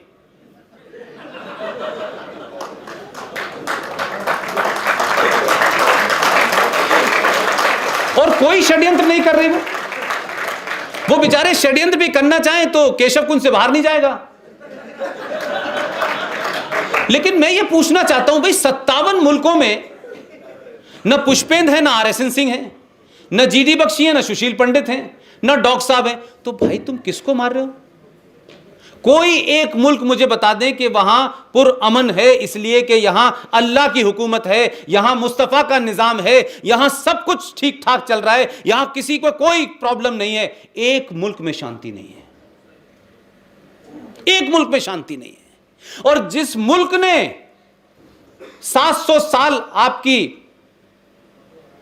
एग्रेसिवनेस को, कत्लो गारत को बर्दाश्त किया, यह तो वो मुल्क है भाई कि आपकी जातियों की जब ज्यादा सीमा पार हो गई तब हिंदुओं ने अपने हिंदुत्व को कैसे बचाया कि सुबह उठे, उन्होंने मालूम है कि यहां घंटा बजाएंगे तो घंटा बजाने पे तो अभी भी मौलवी साहब मार रहे हैं इस मुल्क में, जबकि आप 80% हैं, तब भी हत्या कर देते हैं। उस जमाने तो सूरज की तरफ देख के ही उनका बस हमारा हिंदुत्व पूरा हो गया। उन्होंने तुलसी में पानी चढ़ा के अपने हिंदुत्व को पूजा करने में मान लिया कि हमारा पूरा हो गया। आपने 700 साल जिन लोगों को गुलाम बनाया, जो लोग आपके साथ उस वक्त भी नहीं लड़े, यह मुल्क आजाद हो गया। यह मुल्क बटा मजहब के नाम पे, मुसलमानों को वहां जाना चाहिए था, वहां नहीं गए। हमने कहा यहीं रहिए, ठीक ठाक रहिए। लेकिन इसके बावजूद भी जम्मू कश्मीर का शहर मुफ्ती आरएस सिंह साहब बैठे हुए हैं, इनकी डिबेट में नेशनल टेलीविजन पे आकर के कहता है कि जब हम 7 करोड़ थे तब हमने पाकिस्तान बना लिया था, अब तो हम 35 करोड़ हैं, दोबारा से मुल्क बनाना है। भाई तुम्हारी मुल्क बनाने की ख्वाहिश पूरी नहीं हो रही है, ये कब तक चलेगी भाई? लेकिन ये उस वक्त उन्होंने कहा जब उन्हें पता था कि गुजरात से एक डॉक्टर आ गया है। अब उनको शायद इस बात की गलतफहमी थी कि हम तो जो मांगते थे वो दे देते थे। वो समझ रहे थे कि ये भी नेहरू है। इन्होंने कहा कि आपको पाकिस्तान बनाना है एक और, तो ज़रूरत क्या है, हम यहीं बना देते हैं। तो वो जो ऑपरेशन में चल रहा है ना, वो पाकिस्तान बनाने का ऑपरेशन चल रहा है वहां। लेकिन फौज क्या करेगी, कश्मीर में क्या होगा? आप अपने मुसलमान भाइयों से ये पूछिए कि कौन हिंदू कुरान के बारे में कोई क्या बोलता है, छोड़ दीजिए। अभी जो न्यूजीलैंड की घटना हुई है उसके बारे में तो अलीगढ़ मुस्लिम यूनिवर्सिटी में लोग चिराग मोमबत्ती लेके जा रहे हैं, बड़ा दुख है। लेकिन जब 44 मरे थे तो कहा व्हाट ए शॉट, एक शॉट में 45 रन। मैंने कहा कि सोच को मारिए, यह सोच खतरनाक है। और ये सोच आज से नहीं है। ये जो बालाकोट की बात कही गई है, ये बालाकोट पे जो है सर्जिकल स्ट्राइक नहीं हुए हैं, ये उस सोच पे स्ट्राइक हुए हैं। हिंदुस्तानी मूर्खों को समझ में नहीं आ रहा है, वो गिनती गिन रहे हैं 250, 300, 200। मैं तो इस बात का पुरजोर समर्थन करता हूं कि बालाकोट में एक भी नहीं मरा, मान लिया मैंने, लेकिन आप यकीन मानिए उस मुल्क की नब्ज नस को जानता हूं मैं। महत्वपूर्ण ये नहीं है, ये वो वाली कहानी है जो आप सब ने सुनी होगी कि एक सेठ था, उसके घर में चोरी हो गई, वो सुबह से शाम तक रो रहा था। सारे लोगों ने कहा सेठ साहब आपके घर में चोरी हो गई, हम शाम तक ढूंढ लिया, कुछ भी ऐसी चीज गायब नहीं हुई है, सोना चांदी सब बरकरार है। किसी ने रात में आके कहा कि वो पता चल गया क्या चोरी हुई है। उसने कहा क्या हुआ? कि वो जो आपकी वॉश बेसिन पे साबुनदानी रखी थी वो कोई ले गया है। सेठ अक्लमंद था, सेठ वही था जो आज की डेट में आपका प्रधान सेवक है। सेठ ने कहा कि मुझे इस बात का दुख नहीं है कि चोरी में साबुनदानी गई है, दुख इस बात का है कि चोर ने घर देख लिया है। तो समस्या ये नहीं है, जो एयर स्ट्राइक हुई है उसमें 300 मरे हैं, 3000 मरे हैं, पेड़ कटे हैं, मुझे इसमें कोई इंटरेस्ट नहीं है। जो 200 साल पहले वहां मदरसे की सोच थी, उस बावर्ची खाने तक भारत पहुंच सकता है, इससे पाकिस्तान की एयरवेज बंद पड़ी आज तक। बात का मतलब समझिए। जो लोग पूछ रहे हैं ना कि भाई ये ऐसा हुआ कैसे और ऐसा नहीं होना चाहिए था, और हमने उनसे पूछिए भाई कि 3 खिलाड़ियों के नाम हम जानते थे। मैं सिंह साहब से अक्सर ऐसी बातें हम लोग, मेरे दिल में जब भी बात होती है तो कोई ना कोई नैरेटिव बनाते रहते हैं हम लोग। बिशन सिंह बेदी का नाम सुना होगा आप सब लोगों ने, एक प्रसन्ना थे, एक चंद्रशेखर थे, तीनों अच्छे स्पिनर थे। लेकिन भारत की टीम में जीतती नहीं थी, स्पिनिंग अच्छी करते थे भाई। तो लोगों ने कहा कि भाई ये गांधी का देश है, ये फास्ट बॉल करते ही नहीं है, अहिंसा में बिलीव ही नहीं करते ये लोग, ये अहिंसक लोग हैं, ठीक ठाक सी बॉल फेंकते हैं, खेलो चोट नहीं लगेगी इससे। लेकिन मैं इस बात को नरेट इसलिए कर रहा हूं कि देखिए, एक घटना आपके इतिहास में घटती है, उसका आपके फ्यूचर पे क्या असर पड़ता है। एक खिलाड़ी आया इसी हिंदुस्तान में जिसका नाम था सौरभ गांगुली। उसने भारतीय क्रिकेट के पूरे मिजाज को बदल दिया, और लंदन में जब जीता तो ओवल में अपनी टी शर्ट निकाल के लहला के दिखाया कि भारत बदल गया है। और उस जो करके जो गया, उसके बाद धोनी को भी वही करना पड़ा, कोहली को भी वही करना पड़ा। और आप जरा रिकॉर्ड निकाल के देखिए, उस दिन के बाद से आप हारे नहीं हैं। इसलिए सोच इंपॉर्टेंट है, सोच इंपॉर्टेंट है कि भारत की वो टीम जो कभी जीतती नहीं थी, जिसके जीतने पे सवाल होते थे, उसका पूरा टेम्परामेंट बदल दिया, और आज आप नंबर 1 हैं, और जितने भी फ्रेम हैं क्रिकेट के, सब में आप ही जीत रहे हैं। तो बालाकोट पे हमला इस बात का महत्व नहीं रखता कि 3000 मरे कि 200 मरे। पाकिस्तान के बावर्ची खाने में जाकर के आपने, उस वजह से पाकिस्तान सदमे में है। उनको यह लग रहा है कि अगर यह चला भी गया, वैसे तो जाने वाला नहीं है,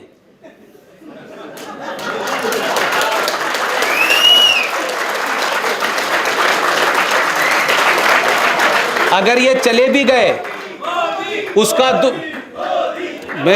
मैं देखिए, मैं अपनी बात को सिंपलेस्ट फॉर्म में पहुंचाने की कोशिश करता हूं। मैंने अपने शुरू में कहा, मेरी कोई पार्टी नहीं है, मैं किसी के समर्थन में नहीं हूं, मैं किसी के विरोध में नहीं हूं। मैंने एक बात साफ साफ कही आपसे, जो इस राष्ट्र के साथ खड़ा है, पुष्पेन से लेकर के RSN, GD बख्शी, सब उसके साथ खड़े हैं। राष्ट्रवादी हिंदू हो, मुसलमान हो, इससे मतलब, लेकिन राष्ट्र पहले है, पार्टी बाद में है मेरे लिए।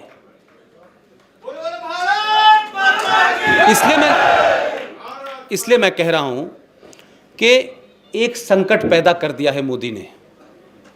वो संकट ये है कि मोदी आएंगे नहीं आएंगे, ये एक पॉलिटिकल स्टेटमेंट है, लोग दें जिनको, मैं उस पर कोई, लेकिन उन्होंने ऐसे हालात पैदा कर दिए कि अब इस मुल्क में अगर मुस्लिम लीग की सरकार भी बन जाए तो अभी भाई साहब बालाकोट तक तो जाना ही पड़ेगा।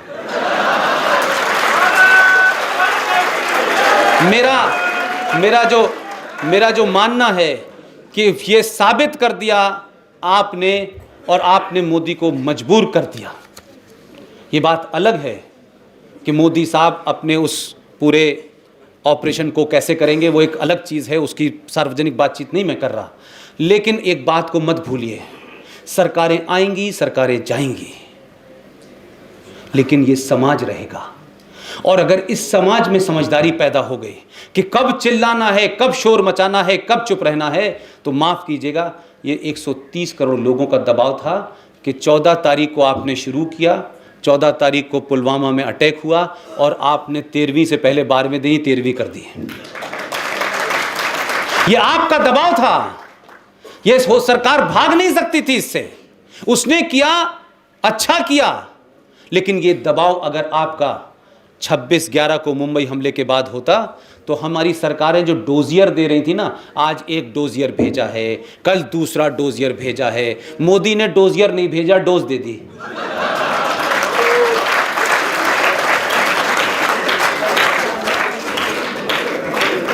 एक फिर मैं दोबारा से अपने उस टॉपिक पे आऊंगा, 5 मिनट और लूंगा आप लोगों के। आप लोग बोर तो नहीं हो रहे? देखिए, अपने मुसलमान भाइयों से एक बात जरूर कीजिएगा, जो रब्बुल आलमीन, रब्बुल आलमीन का मतलब क्या है? इस सृष्टि को चलाने वाला, यही है। मौलाना साहब वो बैठे शायद पीछे, आप, यही है मतलब? क्या यही मतलब है ना? रब्बुल आलमीन का मतलब है इस रब को चलाने वाला कोई एक है। वो रब्बुल आलमीन कहते हैं, हम उसको कुछ और कहते हैं। क्या कहते हैं हम लोग उसको? सृष्टि को चलाने वाला ईश्वर कहते हैं। लेकिन आपसे सवाल है मौलाना साहब, मेरी बात अगर सच लगे तो पूरे बरेली में लोगों से पूछिए, मोहम्मद साहब के दामाद, उनकी बेटी फातिमा के पति को फजर की नमाज में किसने मारा था?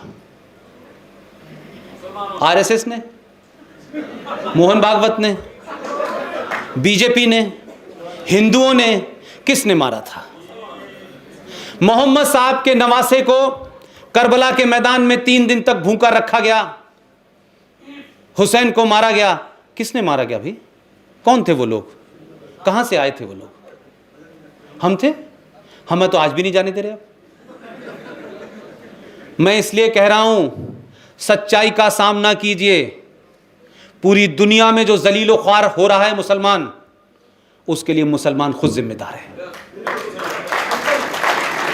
शुक्र होना चाहिए हिंदुस्तान के मुसलमानों को, एहसानमंद होना चाहिए हिंदुस्तान के मुसलमानों को कि मुसलमानों में चाहे मोहम्मद के दामाद हों, चाहे उनके नवासे हों, मोहम्मद साहब के खानदान के मारने वालों में एक भी हिंदू का नाम नहीं है। जो मार रहे थे वो नारे तकबीर अल्लाह अकबर का नारा लगा रहे थे, वो कुरान मजीद की आयतें पढ़ रहे थे, वो पहला कलमा पढ़ रहे थे। तो मोहम्मद साहब के घर वालों को मारा किसने? आपके लोगों ने मारा। अब कौन सा फिरका था, कौन सा फिरका नहीं था, यह आपका घर का मामला है। हमने तो फिर भी मोहम्मद साहब का एक बाल, जो आपकी फिलॉसफी के हिसाब से गलत है, लेकिन फिर भी हमने माना कि 632 में मोहम्मद साहब इंतकाल फरमा गए थे। कौन सी अरब से ऐसी हवा चली, कौन सी ऐसी आंधी आई कि उनके जिस्म का कोई बाल वहां से उड़ते हुए आया और कश्मीर में आके बस गया? हमने फिर भी उस पर सवाल नहीं उठाया। यह आप ही कहते हैं हिदायत है मोहम्मद साहब की, मोहम्मद साहब की हिदायत है। न कोई तस्वीर होगी, न कोई मजार होगी, न कुछ इस किस्म की चीज होगी। भाई, उनकी हिदायत है मोहम्मद साहब की, जरा पढ़िएगा। तो आपने 135 मीटर लंबी और 28 मीटर चौड़ी एक बिल्डिंग के अंदर मोहम्मद साहब का बाल रखा हुआ है। नहीं, मेरा पॉइंट कुछ और है। और मिलादुन नबी, आप हाथ उठा दीजिएगा, और जब मैं गलत बोलूं तो दोनों हाथ उठा दीजिएगा। मोहम्मद साहब की जो पैदाइश का दिन है, उस दिन मोहम्मद साहब, प्रॉफिट मोहम्मद साहब, उनका बाल हजरत बल जो कश्मीर में है उसमें से दिखाया जाता है। सारे बेचारे नीचे मुसलमान खड़े होकर रोते हैं। अगर मोहम्मद साहब होते तो जो ये काम कर रहे हैं उन्हें मार डालते, वो इनको फतवा जारी करते, इनको मार दो। ये किसके नाम पे हो रहा है? 30 साल पहले जो लोग न्यूजीलैंड के हादसे पे घड़ियाली आंसू बहा रहे हैं, 30 साल पहले पाकिस्तान में जो लोग, जिनको पाकिस्तान बनाने का बड़ा शौक था, उनको लग रहा था कि पाकिस्तान बनने के बाद हम सब कलेक्टर हो जाएंगे। अब वहां कंडक्टर भी नहीं है। उन्होंने क्या किया? कराची, जो कि मुहाजिर, जिसे शरणार्थी कहते हैं, मेरा हेड ऑफिस कराची में था, उस सड़क का नाम था गुरु मंदिर रोड। तो मेरी भी ट्रेनिंग अलीगढ़ यूनिवर्सिटी में हुई थी, तो मैं कोई ऐसा वैसा हिंदू तो था नहीं। तो मैंने वहां लोगों से पूछा प्रेस क्लब में कि भाई ये गुरु मंदिर रोड भी कह रहे हो, लेकिन मंदिर तो नहीं है यहां पे। तो कुछ मुसलमान हैं वहां, इतने समय तक रहते रहते उनको कुछ अकल आ गई है। बोले जो आपने 1992 में किया, हमने वो पहले ही कर दिया था। तो भाई मैंने कहा वहां तो कोई मस्जिद का झगड़ा नहीं था, यहां तो बाबरी मस्जिद का झगड़ा है, इसलिए कर दिया था। वो गुरु मंदिर रोड खत्म हो गई। उससे पहले उसका नाम था रामनाथ ओझा रोड। फिर बाद में उस जो रोड थी जिस पे हमारा ऑफिस बना हुआ है, उस रोड का बाद में नाम, हमारे ऑफिस वालों का बड़ा करम था अपने प्रेसिडेंट मुशर्रफ के ऊपर, तो मुशर्रफ साहब ने उस रोड का नाम, हमारे टेलीविज़न का नाम था आज टीवी पाकिस्तान। उनका पहला अखबार पाकिस्तान का निकला, बिजनेस रिकॉर्डर अखबार था, उस रोड का नाम बिजनेस रिकॉर्डर रोड रख दिया है। तो पाकिस्तान में पहली बार मस्जिद के अंदर मशीन गन से 700 मुहाजिर यानी शरणार्थी जो भारत से पाकिस्तान गए थे कलेक्टर बनने के लिए, मस्जिद में घुस के गोलियों से मारा। न वहां तो कोई क्रिश्चियन था, न वहां कोई हिंदू था। मौलाना साहब, मेरा दुख आपके साथ इसलिए है कि मैं उसी कौम के बीच में पैदा हुआ हूं, अजान दी है, नमाज पढ़ी है, कुरान कलमा सब पढ़ा है, लेकिन मुझे इतने बात समझ में आया कि आपको झूठ बोलने की आदत लगा दी गई है। 30 साल पहले हिंदुस्तान के इस खित्ते में मस्जिद में घुस के मशीन गन से मारा गया, मुसलमानों ने मुसलमानों को मारा। तब किसी मुसलमान ने यह नहीं कहा कि यह इस्लामोफोबिया है, इस्लाम के खिलाफ गलत प्रचार किया जा रहा है। 27,000 हिंदुस्तान से गए हुए मुसलमानों का कत्ल पाकिस्तान में रिकॉर्ड, और आर्मी कहती है यह बात कि अब तक पिछले 70 साल में 27,000 मुसलमानों का कत्ल इस बुनियाद पे किया गया है कि ये असली मुसलमान नहीं हैं, ये भाग के आए हैं पाकिस्तान से। 27,000 मार दिए गए, लेकिन भारत के किसी कोने में, देवबंद के अंदर ही कोई प्रोटेस्ट कर देते। भाई ये बरेलवी का मदरसा, इनसे कहते अपने लिए एक प्रोटेस्ट ही कर दो घर के अंदर बैठ करके बिरयानी पे, लेकिन नहीं किया आपने, नहीं किया आपने।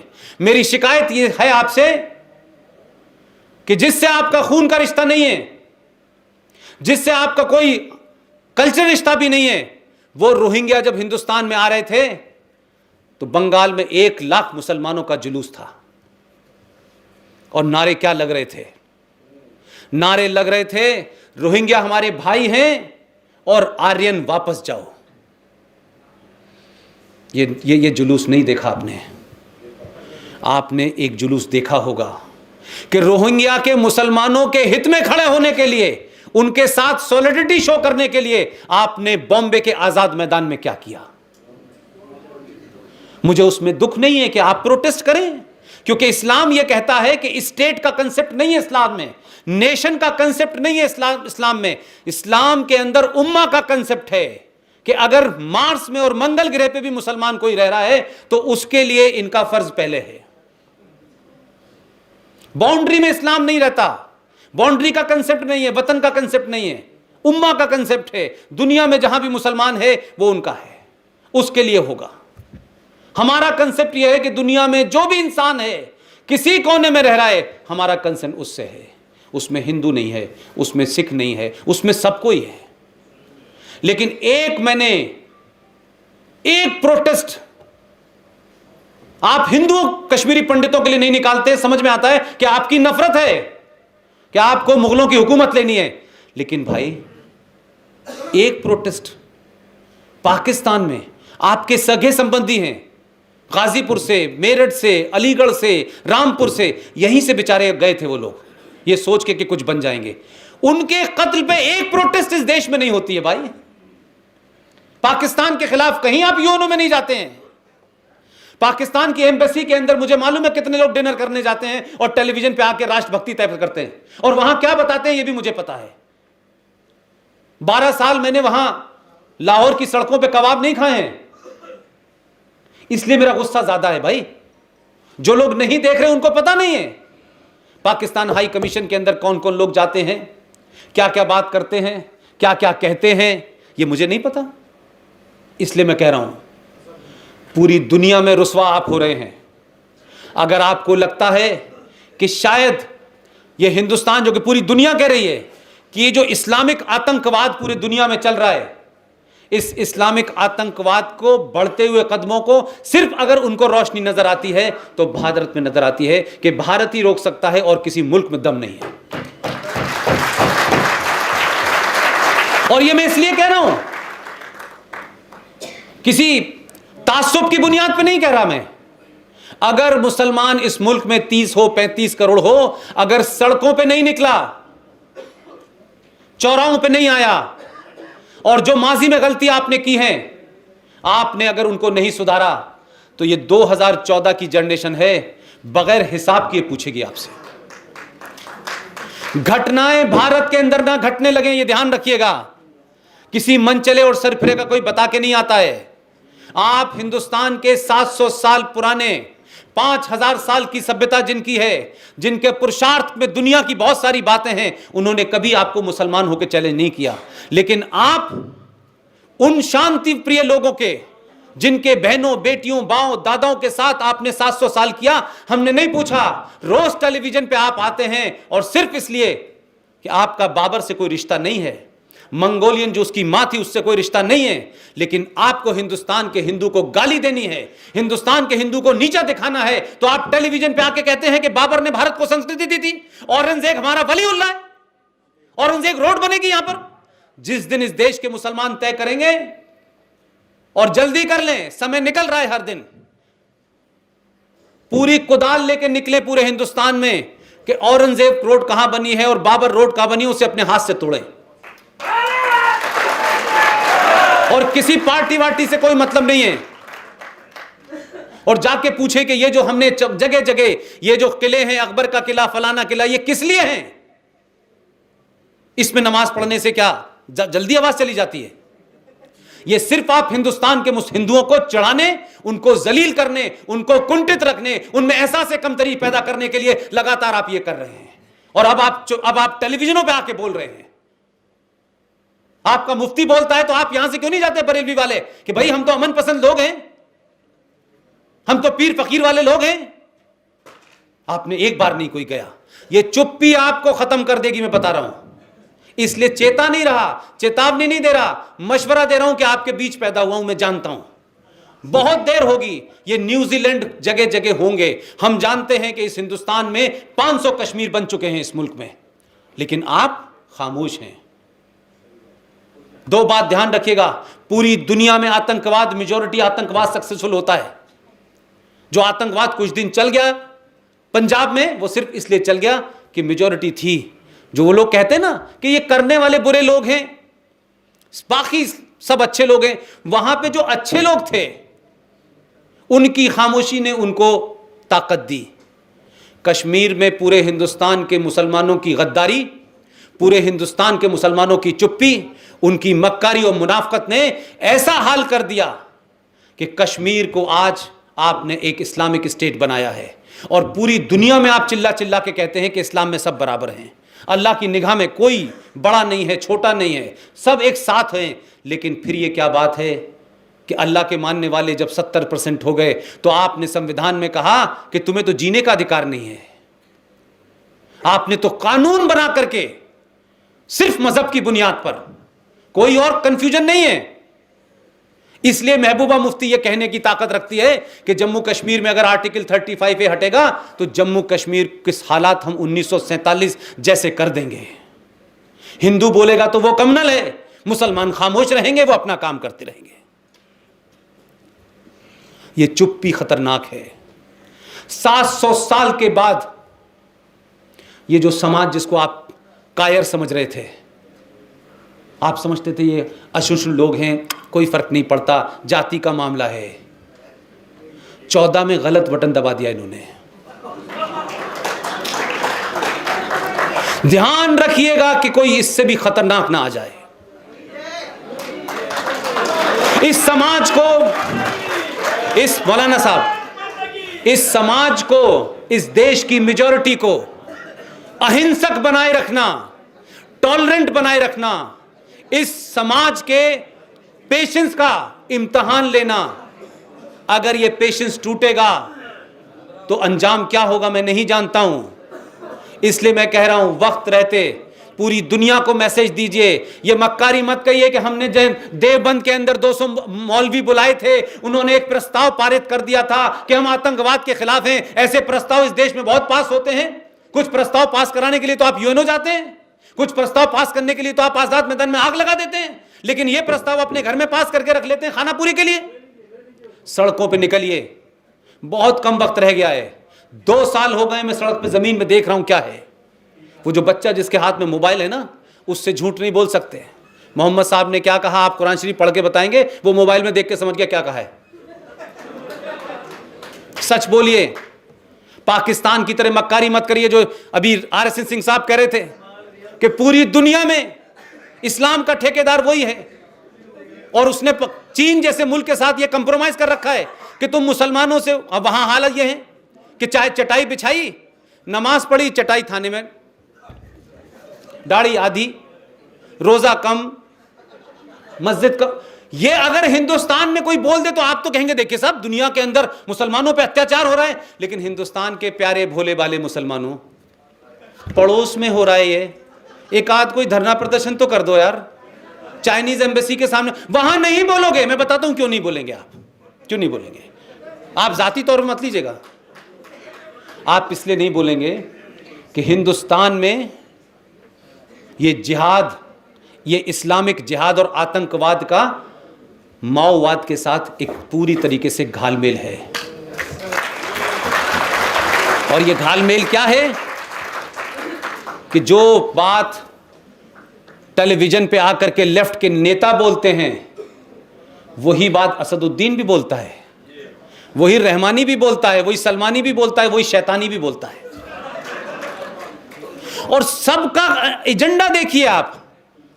जो कम्युनिस्ट जिसके खिलाफ आप थे, जिससे कभी आपकी नहीं बती, और आप कहते थे हम अहले किताब का साथ देंगे, तो आपने अमेरिका का साथ दिया पाकिस्तान में कि हम अहले किताब का साथ देंगे, सुर्ख झंडे का नहीं देंगे, ये देहरिये लोग हैं, ये मजहब को नहीं मानते हैं। लेकिन भारत के अंदर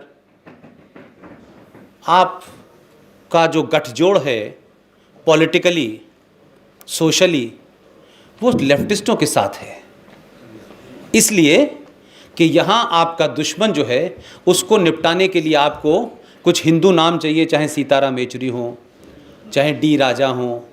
तो यहां पे इस्लाम आपका खामोश है, तो डी राजा और कभी सीताराम येचुरी से आपने नहीं कहा कि भाई हिंदुस्तान में तो पूरी आजादी है, और आजादी नहीं पूरी गुंडागर्दी है कि हम तो सड़क पे नमाज पढ़ेंगे, और हमारा आदमी खड़ा हुआ है गाड़ी रोक करके कि नमाज पढ़ लें मौलवी साहब। पता नहीं किसने कहा कि सड़क पे नमाज पढ़ेंगे, अरे अपने घर की छत पे पढ़ लीजिए। लेकिन वही मुसलमान बराबर में क्या हो रहा है, बराबर में उसके बारे में चुप क्यों है। पाकिस्तान तो चुप है, समझ में आता है कि उसे अजहर मसूद के ऊपर वीटो चाहिए। आपको क्या चाहिए, आप निकाले एक जलसा पूरे कि चाइना के अंदर मुसलमानों को धार्मिक आजादी नहीं है, उनसे कहा है दाढ़ी नहीं बढ़ा सकते, मोहम्मद नाम नहीं रख सकते। भाई जो आपको सब कुछ करने दे रहे हैं, आप उनके साथ ये कर रहे हैं कि आप हमारे यहां भी हालात खराब कर दिया आपने। तो जहां हो रहा है वहां चुप्पी है आपकी। इस पे कोई प्रदर्शन क्यों नहीं किया, जरा सोचिएगा, जाके बताइएगा मौलवियों को, अपने लोगों से, साथियों से बहस कीजिएगा कि एक आदमी ये बात कह रहा था, भाई इस बात में कुछ हकीकत है कि नहीं है कि अगर मुसलमानों के साथ यहां ये हो रहा है, वही मुसलमान फलस्तीन का पत्थर मार देता है, वही इजराइल की गोली से एक मुसलमान मर जाता है फलस्तीन का, तो पूरे हिंदुस्तान की फॉरेन पॉलिसी चेंज हो जाती है। आपने तो इतना डर बनाया इस देश के अंदर, इतना डर पैदा कर दिया सरकारों में कि इस देश की सरकारों ने इजराइल के साथ संबंध रखे लेकिन बताए नहीं, चुपचाप चुपचाप चुपचाप जा रहे हैं। दिन में जाते थे, रात में जाते थे, बात करते थे, नहीं जाते थे। इसने कहा कि संबंध है देश हित में, तो खूब सार्वजनिक किया और उसे भी घुमाया पूरे देश में। तो क्या इस्लाम खतरे में पड़ गया? सच बोलिए मेरे भाई, 5 बातें इस्लाम में कही गई, 5 चीजों से ही तो इस्लाम के मानने वाले की पहचान होगी। 2-3 को तो मैं भी फॉलो करता हूं, लेकिन आपका दावा यह है कि आप 6 से 7 को भी फॉलो करने लगते हैं। जरा पूछिए, मुसलमान शब्द कुरान मजीद में है? बताइएगा मुझे, बताइए। कुरान शरीफ में कहीं वर्ड मुसलमान आया है? क्यों नहीं आया है? आप जोर से कहिए, ये हिंदू बेचारे जानते नहीं है, इनको जोर से बताइए। इसलिए नहीं आया है कि उस किताब का किसी एक से लेना देना नहीं है। जिसका मुसल्लत ईमान होगा, कंप्लीट ईमान होगा, वही मुसलमान कहलाएगा। देखिए वो ताली बजा रहे हैं, लेकिन मुझे दुख यह है कि इस्लाम और मुसलमान के नाम पे सुबह से लेकर शाम तक हजारों चीजें हो रही हैं। ऐसी ऐसी बातों पे फतवे दिए जाते हैं जिससे मुझे समझ ही नहीं आता। भाई कुरान शरीफ में रोज़ा, नमाज, ज़कात, ईमान, यही 5 चीज़ें हैं। अब बहस इस बात पे हो रही है भाई कि ये जो लाउड स्पीकर आपने लगाया हुआ है, आप एक ऐसे देश में रह रहे हैं जो इस्लामिक मुल्क नहीं है, यहाँ शरिया नहीं है, यहाँ इस देश का एक कॉन्स्टिट्यूशन है। आपको अच्छा लगे तो रहिए, नहीं अच्छा लगे तो पड़ोस में चले जाइए। मैं एक बात कहने के लिए कह रहा हूँ, किसी से कह नहीं रहा कि आप चले जाइए। लेकिन मैं जो बात आपसे कहना चाहता हूँ, हमने कहा कि भाई आप क्यों भाई 5 वक्त आप नमाज पढ़ते हैं, आप पढ़िए नमाज। हम तो जिंदगी भर नमाज से उठते थे, क्योंकि उस वक्त हमारे घर के से लगी हुई मस्जिद थी, नमाज होती थी, हम उनको चाचा जान कहते थे, उनकी नमाज से उठते थे। लेकिन अब कहते हैं कि नहीं, उन लोगों को रोकिए जो इस किस्म के स्टेटमेंट देते हैं कि नहीं हमारे यहां अजान अलाउ, लेकिन माइक पे ही होगी अजान, माइक पे, उसके बाद तो नहीं हो सकती। मैंने उनसे कहा, मूर्खों, 632 में मोहम्मद साहब चले गए और ये लाउड स्पीकर तो भी 100 साल पहले आया है, तो ये हराम और हजाम कहां से आ गया भाई? कुरान शरीफ में पहले ही लिख दिया था कि लाउड स्पीकर आने वाला है, तो ये हराम होगा कि नहीं होगा? भाई लाउड स्पीकर उतार दीजिए। मैं इसलिए कह रहा हूं कि जो जो लाउड स्पीकर लगाकर अजान देते हैं, और हिंदुओं के लिए भी कह रहा हूं मैं, जिन मंदिरों में पुजारी टेप रिकॉर्डर लगा के चला जाता है, वहां कभी मन्नत पूरी नहीं होने वाली आपकी। अल्लाह ने जज्बा देखा, भगवान ने आपका जज्बा देखा। ये नहीं देखा कि आपने सुबह सुबह उठे पंडित जी, उन्होंने घंटी भी नहीं बजाई, घंटी भी टेप रिकॉर्डर में बज गई, गाना भी, वो भजन भी चल गया और बंद भी हो गया, पंडित जी आखिर में आए, उन्होंने कुछ पैसे इकट्ठे किए, चले गए। ये नहीं होगा। आपके अंदर भी कुरीतियां आई हैं, आप भी किन्हीं, ऐसे ही नहीं है क्या कहते हैं सारा दोष किसी और का है, आपके अंदर भी कुरीतियां हैं, आपने भी चीज़ों को ख़राब होने दिया है। वो तो हो रहे, समझ में आता है, उनकी तो समझ में आ रहा है।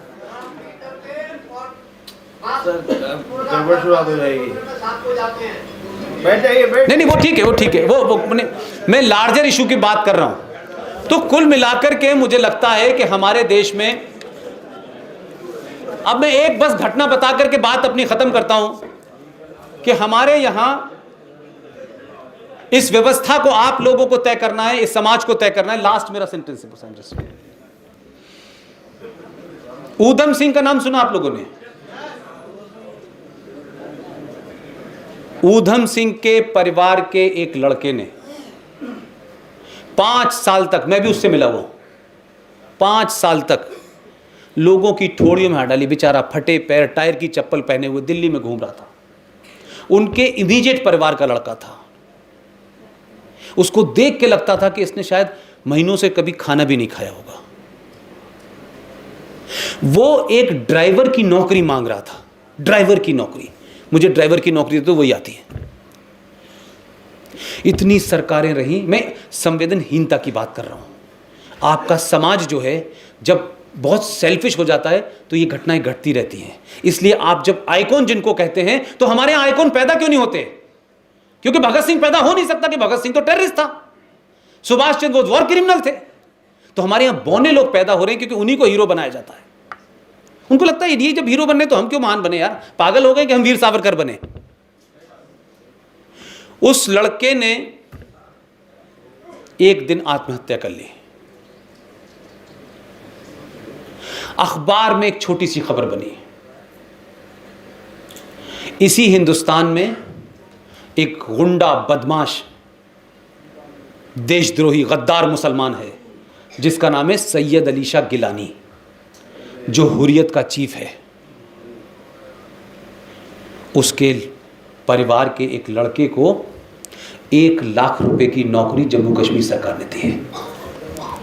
इसलिए ऊधम सिंह नहीं पैदा होंगे।